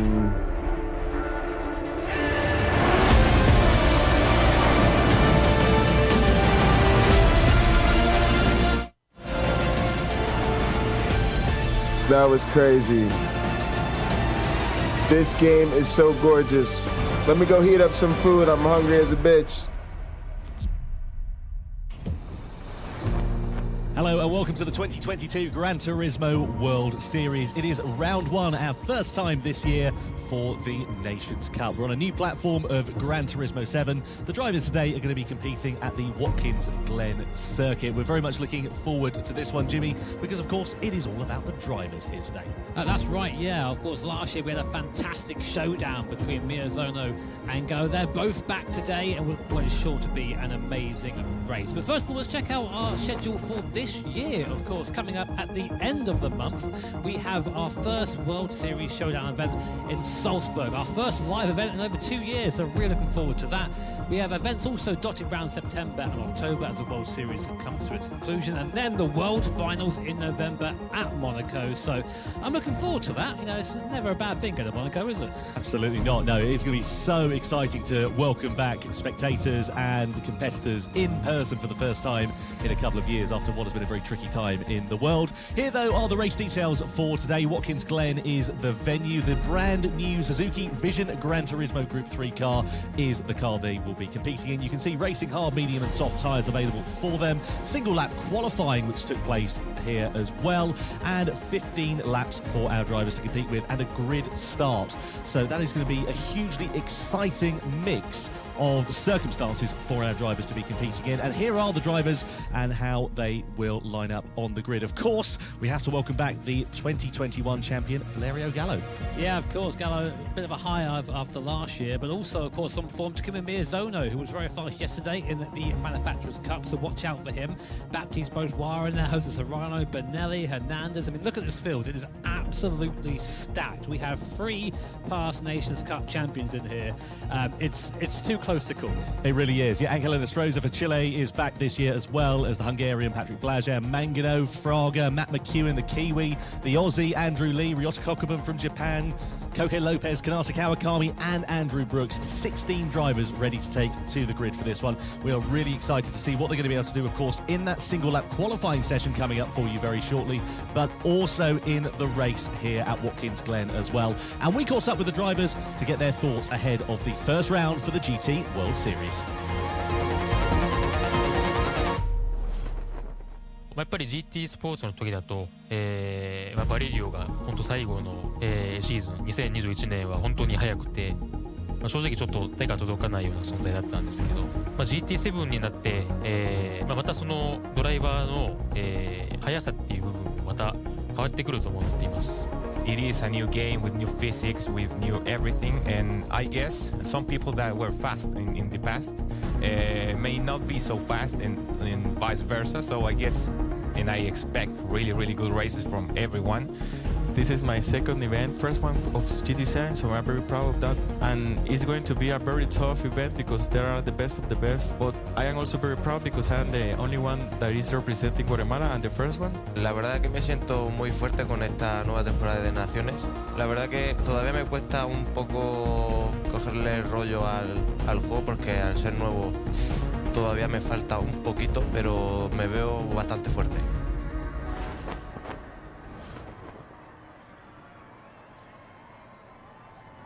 So qualifying then, and we start off with Andrew Brooks. He's going to show us around the circuit in this Suzuki Vision Gran Turismo. Down a T1, they're braking fairly late. It's a downhill braking zone, so don't brake too late or you might end up locking tyres. We go through T1. Very important, as we've said before, for your lap time around here, because if you get a bad run out of there, you're going to have a bad run all the way down to the first braking zone, or second braking zone of the lap, with the bus stop. So coming right now, taking the tightest line possible. A little bit out of shape there on the curb, but didn't lose too much speed. Now try and spot your braking zone on the left. Going to brake just at the 300 marker, throw the car almost at the barrier on the inside, just aim to miss it, and then try and carry as much speed through that high downforce section. Now, what about mechanical grip round here as the downforce starts to bleed off a little bit through this long right-hander, and then we go downhill. Look at the camber of this corner. You want to tuck the car into the inside, and you see Andrew Brooks there a little bit wide there. Had a nice late apex, but I would have been a bit tighter in there personally. Now we come up to going back uphill again, and again, you want to be on the inside for as long as you possibly can, then sort of drive out towards his Warren exit. The grass does sort of come to meet you there a little bit, so you've got to be a bit careful running wide there.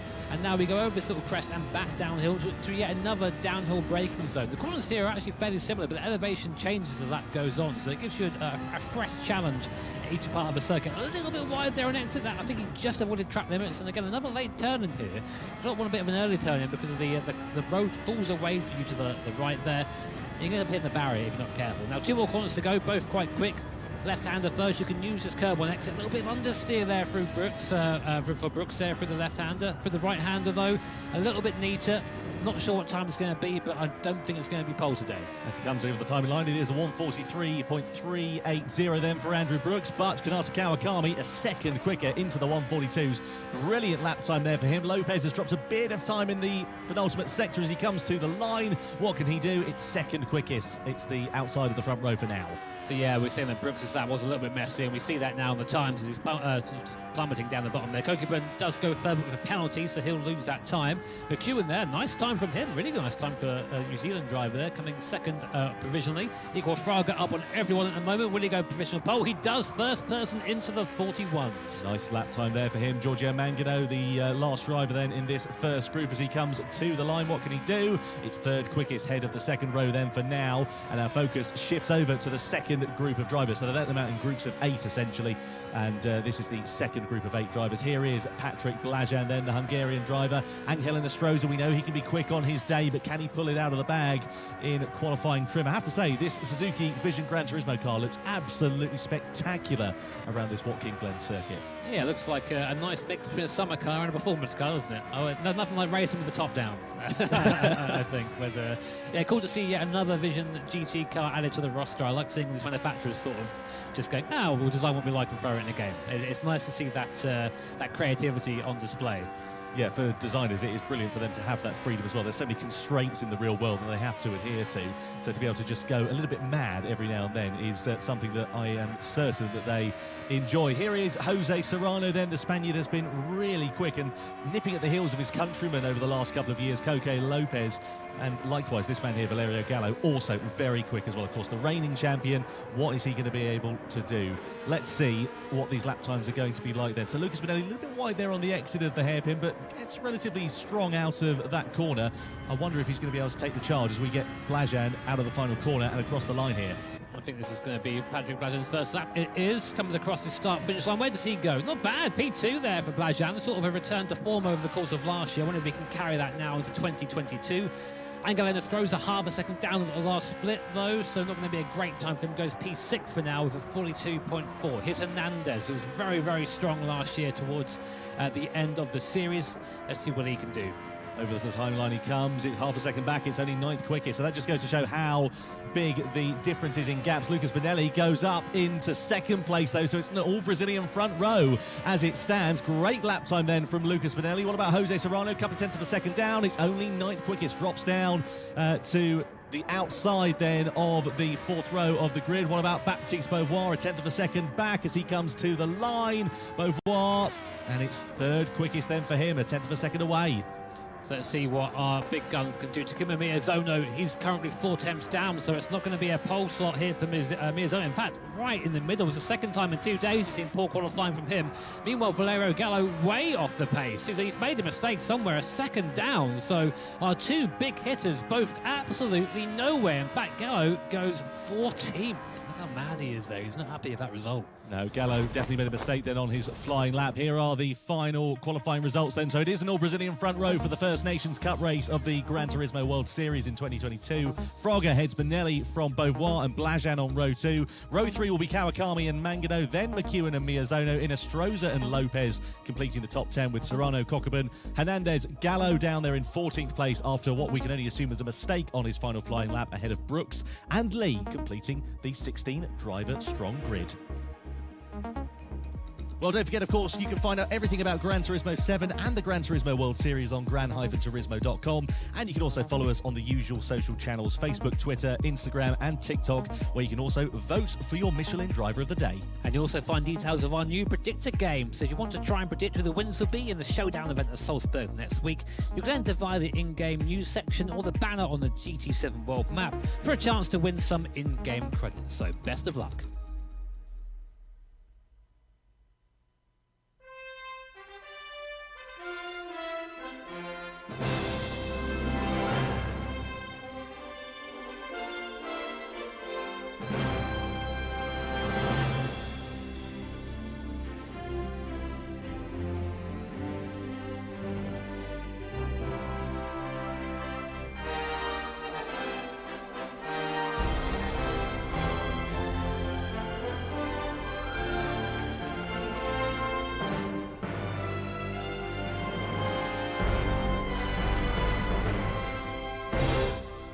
Not much of one. Lots of combat sports, fan. And yeah, I have my stepdad growing up is a world-class martial artist. And so he's a boxing coach and 5th degree black belt. And so we watched a lot of combat sports growing up. And I spent a lot of time in the dojo with him.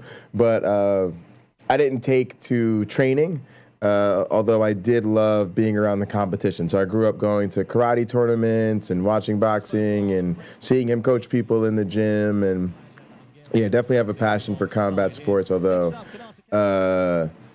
I'm pretty sure I could take a wet paper bag in a fight, but I wouldn't want to step it up too far beyond that. Of the grid in 7th with Takuma Miyazono, the 2020 champion, alongside. Inside the top 10 just is Angel Inestrosa from Chile and Coque Lopez, the Spaniard, completing that top 10 with Jose Serrano, his compatriot, just outside with Ryota Cockburn alongside him on. Yeah, thank you so much. Juan Hernandez, the Guatemalan driver, lines up P13 with Valerio Gallo. A mistake on his qualifying lap, putting him 14th on the grid. Andrew Brooks, the Canadian driver, completes his lap in 15th place, and he lines up with Andrew Lee for company alongside. So you can see the tyre graphic on the left-hand side of the screen, but we're now racing for the 5 red lights to come on. Round 1 for the Gran Turismo World Series Nations Cup. Lights out and we go racing then. Good start from Fraga. Great start, though, from Lucas Bonelli as they go side by side down to the first corner. Keep an eye out for Blajan versus Beauvoir on the second row of the grid. Down towards T1, though, it's Bonelli who takes the lead away from Igor Fraga, from Patrick Blajan, from Baptiste Beauvoir. Then comes Matt McEwen, who's going side by side here with Kanata Kawakami into the left-hander. McEwen just about managing to keep it ahead of the Japanese driver. On the run-up towards the hill we go. There's already been a penalty there handed to Jose Serrano down in 13th place, who's dropped back from his 11th starting position. And here comes Patrick Blajan down the straight in towards the bus stop. He's got Baptiste Beauvoir alongside him for company. Beauvoir tries to get the long way around the outside into the braking zone and manages to make it stick through into 3rd. Yeah, really nice move there. And Blajan sideways into the barrier there, and now holding up the cars behind. So just a little bit on exit there. there. Just, I think, picked up the throttle a bit too violently and had a little bit of a slide. We'll have to see if we can get a replay of that at some point. Crazy that driving. has given a little bit of a gap to the front four. Now, Igor Fraga, I think that hard tire was really hard getting away from the line now as McEwen looks around the outside of Beauvoir. Is forced onto the grass by the Frenchman. Things getting really rough at the front already. And Beauvoir definitely with his elbows out. McEwen there sitting behind someone else with a really good run of form at the end of 2021. So let's see if he can continue that now. Beauvoir looking up the inside of Fraga, using that tire advantage. And through he goes with McEwen following through as well. He might do. He's going to be on the outside here, though, for the left hand. You don't really want to be here. It's quite difficult. He's going to send it into that soft tyre, onto the marbles, though, and he can't quite get that to stick. Nice opportunist driving, at least from Matt McEwen. Needs to keep an eye on his mirrors, though, because Patrick Blajan, who starts on that second row of the grid, is not too far away. So this is going to be really exciting to see how it all plays out here. Andrew Leeks made an absolute stomper of a start. He was right at the back of the grid. He's going to P6 on the first lap. So that soft tyre working well for him. I wonder if he made advantage whilst that first corner incident was going on, which we saw under investigation, as Blajan goes over to P4 at the start of lap 2. Well, let's see a replay of what went on. So we're on board right now. I think this is with Miyazono. Lopez failed to get away. I think he might have stalled on the line, Jimmy. Yeah, it's really easy to do that here. I mean, it's a standing start, of course, so it's quite easy for the car to bog down. It's in the middle here. There's contact everywhere. It was Kokubun fired into the wall there, and Gallo was involved as well. So, yeah, that's interesting. I think it was Gallo that was late on the brakes, and he then collided with the rest of the car. So I wonder whether Gallo, just trying to make up ground from 14th on the grid, bit too late on the brakes, straight to the scene of the crash, and that caused the concertina effect that we saw. But Brooks has got the penalty there, so it might have been him. It would have been better to have maybe a more advantageous camera angle there instead of whiplash cam. But yeah, we'll try and make what we can of it. So we're on board with McEwen now. He's harrying back these Beauvoir. And bear in mind, Beauvoir's at a tyre disadvantage on that medium compound. He's doing a good job hanging up here in second place, and McEwen's not really managing to find a way by. But looking now, you can see in the bottom right-hand corner of our screen there in the mirror, that's Patrick Blajan, who had a little bit of drama at the first corner. But he's what a great cam, what a beautiful game. I literally forget that I'm watching a video game with this goddamn game. Who's currently so pretty. By McEwen in front, but at the front of the field, Benelli, though, making the best advantage of this. Well, these guys are squabbling. He's got 3 seconds on the field at the moment, which is really nice for him. But again, Andrew Lee there in 5th. What a start from him. He started in pretty much last place, 16th, up to P5. 3 seconds is huge in a race like this, but let's see if he can keep that. They've got time. There from the Australian. A bit Esteban Ocon-esque at Hungary, wasn't it, where the sea sort of parted away and he managed to take advantage there for Andrew Lee. So good start then on the opening few laps for him. Just a reminder, there are 3 tyre compounds here for the drivers, the hards, mediums and softs, and they must make at least 1 pit stop in this race. It'll be interesting to see how it all works out once the strategies begin to come into play. Those who are on the soft tyres there, they will wear out quicker than the medium and the hard tyres, for example. So that's where we should see things starting to take place. Here is Matt McEwen, though, on the soft tyres against the medium shod Baptiste Beauvoir. They run side by side on the run down into the bus stop. He's going to be later on the brakes. Here is Matt McEwen. Can he outbrake Beauvoir? Yes, he can. Really deep on the ragged edge of adhesion there. Runs it a bit deep into the second part of it. Off onto the grass. That's going to allow Blajan to come through. Bit of contact as Blajan comes up the inside, and Andrew Lee is ready to try and join the party there as well. Half-second penalty for track limits there for Matt McEwen. Yeah, too much. Woes into and you can see a very serious penalty. A half-second penalty, time penalty for that. Sideways does McEwen. That's going to allow an opportunity for another one. What is he doing? Yeah, he's done. He's done. Get him out of there. Absolutely everybody. Get him out of there. Get him out of there. An accident for about 10 seconds there. That was all over the place. I'd argue that the 0.5-second penalty is a bit harsh, given that I think he lost time himself sliding. But the rules are rules. No, it's not a harsh penalty.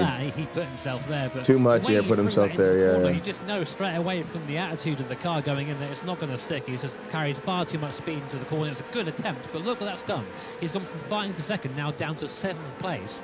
And also some questionable sort of rejoins in there as well whilst trying to gather the thing up. So, maybe just not quite used to running at the front is McEwen.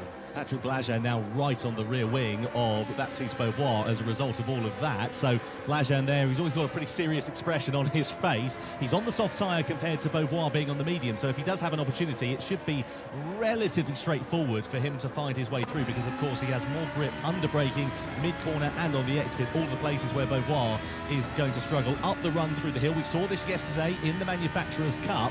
This was the prime overtaking opportunity. If you get a strong run through here, you can launch something through. Beauvoir knows that. Don't think he's trying to fight it too much. I'm really interested to see how this race unfolds because, of course, we're in Gran Turismo 7 now. We're in a completely different game, different physics. The tyres handle differently to they did before. The aeros, everything's different. As Patrick Bajan discovers, the rally physics aren't too great as he goes across the inside there and slides. Gets the tire, just about managed to pick it up there. And again, picks up a 0.5. I don't like that penalty. I think like you've had an issue. You've lost time. The 0.5 second penalty is kind of irrelevant. But again, rules are rules. And the tires. Yeah, trying to keep it clean. Trying to keep it clean. So much dirt. That you can, we saw it happen with McEwen as well. You come down the hill and you can't quite gather it back up again. So the same happened to Patrick Bajan trying to get past Beauvoir. So Beauvoir proving quite difficult to pass. 2-second penalty for Valerio Gallo. I think that is due to the first corner incident there. So Gallo deemed to be at fault. Maybe we just didn't see what we saw from that onboard camera, and Gallo has been deemed to be the perpetrator of that accident. A 2-second penalty. He's down in 9th place. So once he has served that penalty, which will be at the next zone, he'll drop down behind Jose Serrano, and that just... that compounds what's been a difficult qualifying into an even more difficult race here for the Italian. Not the way he would have wanted to start 2022. You always say you're only as good as your last race, and his last race for us was when he became the Nations Cup champ. And now here he is with a 2-second penalty in 9th place, struggling. So maybe we didn't see him yesterday in the Manufacturers' Cup. So maybe he's struggling to adapt to this new set of physics. First pit stop in the way then, that is Matt McEwen. So he is in the lower part of the top 10 and goes from the softs to the hard compound of tyres. As we look here at Takuma Miyazono, he's on the medium tyres compared to Igor Fraga on the hard. So of course has that tyre advantage. We know Takuma is a quick driver, 2020. Now the idea here is you've got to take one pit stop. So if you think you're going to be in good shape, and you're not too concerned about a restart or yellows, which is a risk, then you're trying to get an advantage by pitting early. So you pit early and then you change to the hards. You've got your pit stop out of the way. Everybody else has to pit at some point still going, and now you're hopefully, when that happens, you can make up track time. Now, what comes into play is that advantage goes away if, let's say, there's a caution and everybody gets bunched up, and then a pit stop doesn't cost as much time to other drivers, and they can offset and stay on a faster compound and all that type of shit. So we'll see. Obviously, as a counter to that, right now the fastest man on the track is Benelli, and he's on that soft tyre and has been since the start of the race. So let's hope that cliff is severe for the sake of everybody else. Now, as I say that, he comes into the pits, so maybe he heard me talking. He clearly knows what you're talking about, doesn't he? So into the pits then comes Benelli. What tyre is he going to go for then? So he's on the soft tyres. He's put some fuel in, but we don't quite know what tyre compound he has put on at the moment. Gallo's also into the pit lane, and he goes medium to soft, as Benelli, Lee and Blajan all in the pit. So that kind of shakes up the order in the upper half of the top 10. Gallo's going to emerge on the soft compound of tyre. So what he needs really is the field to be kind of bunched up ahead of him so he can take advantage, make hay while the sun shines on that soft tyre, and hard tyre then, as you say there, for Benelli. Yeah, so most of the field now are on a harder compound of tyre at this point, so it'll be fairly even in the sense of on-track fights. Everyone's sort of even playing field. Here's Andrew Brooks you see in the background. You can see how bad Brooks' race is going, where Benelli, he's made a stop, is out ahead of him. That must be really hard for Andrew Brooks to see there. I'm unsure if he got caught up in that those first corner shenanigans. If anyone's going to get caught up, it's going to be Andrew Brooks.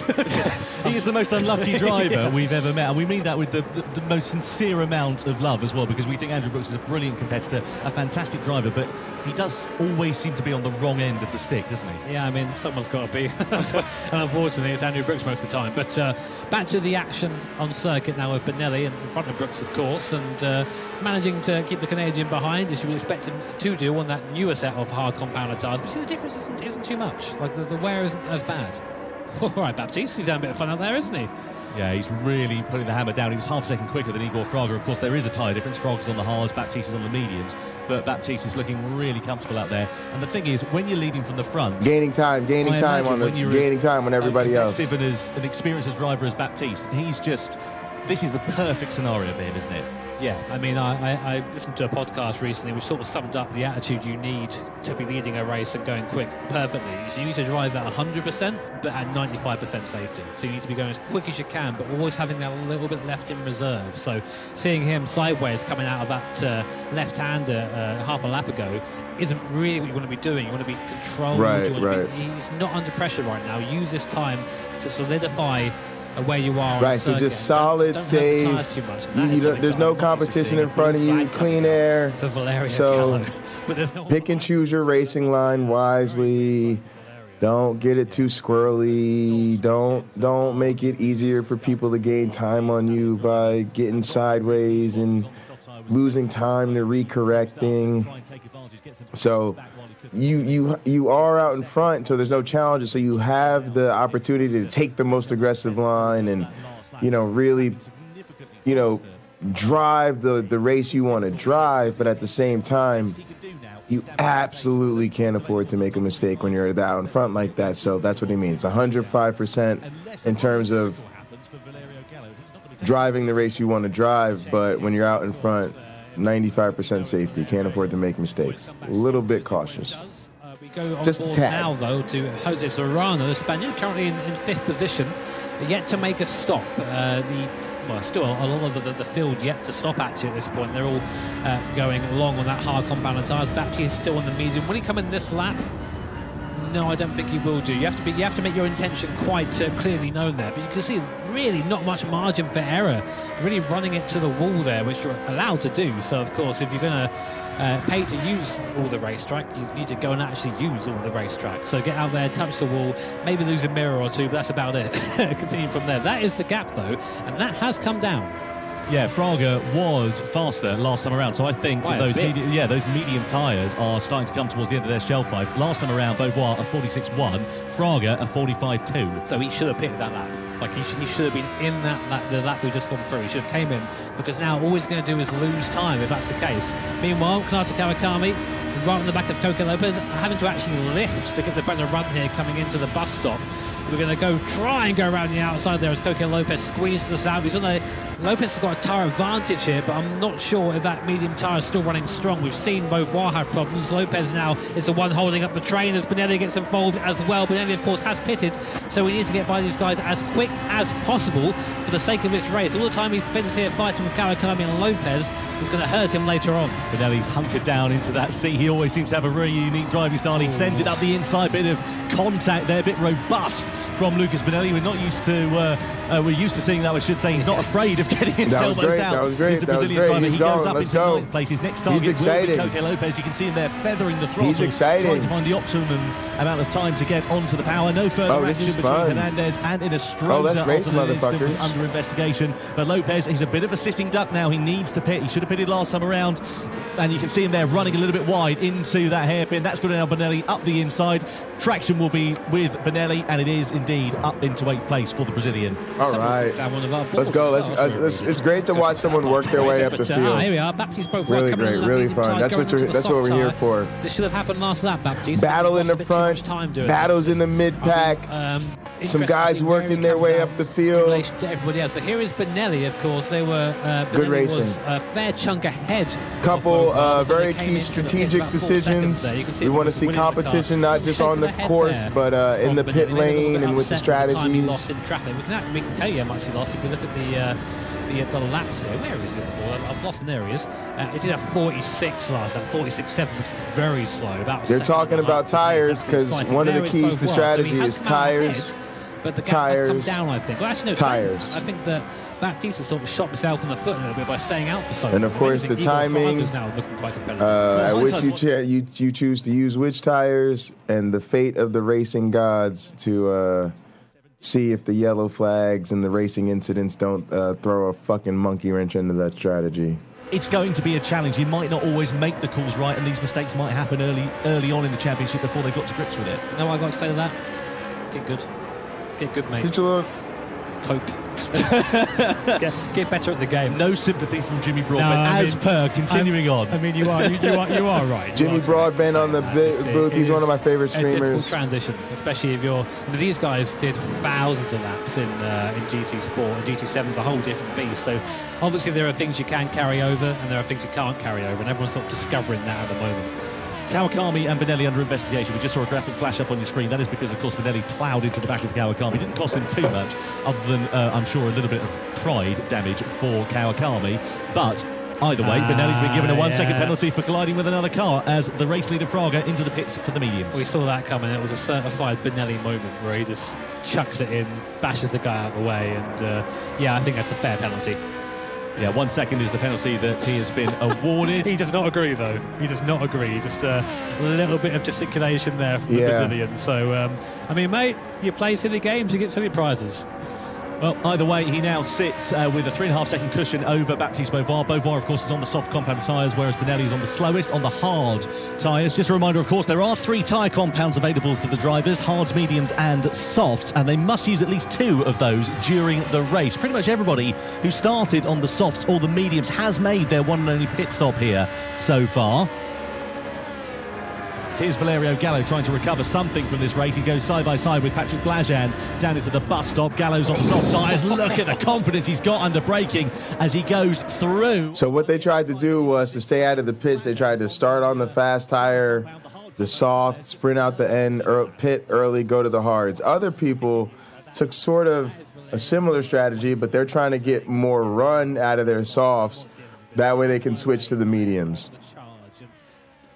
And then you have other people, and hopefully avoid the hardest compound. Then you have other people who started on a medium or hard, and they're going to try to go for a longer run, pinch shorter, and then sprint at the end on softs. But we'll see who decides to do what. Then for Valerio Gallo, I wonder whether that soft tyre in the middle stint is going to work out for him. It's great that he's now caught up, but he's kind of going to be sat there in no man's land at the moment, and I wonder what it will mean for the final 4.5 laps of this race, whether his pace is going to fade once the last pit stops have taken place. Speaking of the pit stops as well, the last of the drivers who have not made their pit stops, Serrano, Mangado, Inestrosa, all into the pits from the hards onto the soft compound of tyres. They shouldn't be needing to take any fuel in this race. Right, now they started on hard, so they stayed out longer in the first stint. They pit later, and now they're going to try to finish the race now without having to stop on a shorter sprint, on a faster, grippier compound, and hope that pays off in the end game. A lot of strategy in racing. A lot of strategy in racing. Third place and quite close. God damn, it's a lot of strategy in racing. Just in the background there, so he's really turned this race around, and he does have the fastest lap too, does Valerio Gallo, 1:42.9, the only person to go anywhere near the 42s, or be in them I should say, sorry. So yeah, really impressive by him. So definitely still one to watch, and I think this is why he's the 21 champ, isn't he? I think that's great, but the thing is, he's going to get to the point now where those soft tyres are starting to wear out, and he's going to come under pressure from Fraga. Fraga's on the medium compound. They're a little bit more durable. He's going to have a bit more grip into the left-hander here. Gallo running a little bit hot into there. They're going to run side by side almost on the corner exit. Fraga goes on the outside line into the right-hander as Gallo tries to defend, but is it all going to be in vain? As the two previous champions running good very fight, close let's to one fight, another. let's go. Oh, this is racing. Oh, yeah, let's go. Fighting him off. He's trying to pass. He's fighting him off. Clean racing. But hard racing. He's still going to try to go on this right hand. Nope. Taking the line. Taking inside, outside. Outside, inside, outside on him. Fending him off. Going around here. Man, really challenging him at almost every corner. And now takes him. That's when you guys, he knows he got the pace. He's just saying to him, I'm faster than you. And you can fight me off 1, 2, maybe even 3, 4 turns, but I'm running harder than you right now. Really good stuff. Yeah, Gallo really struggling now because his lap time's dropped considerably last lap, and again driving Blajan to the wall, just giving him enough space. Can come back to take his line. So I think Gallo really on the edge of defending there and just getting it wrong at exit. There's contact between Miyazono and Blajan, and just like that, Miyazono being in the right place takes 2 positions at once from P6 up to P4. Gallo the big loser there down to P6, and Blajan, despite all the action, is just where he started.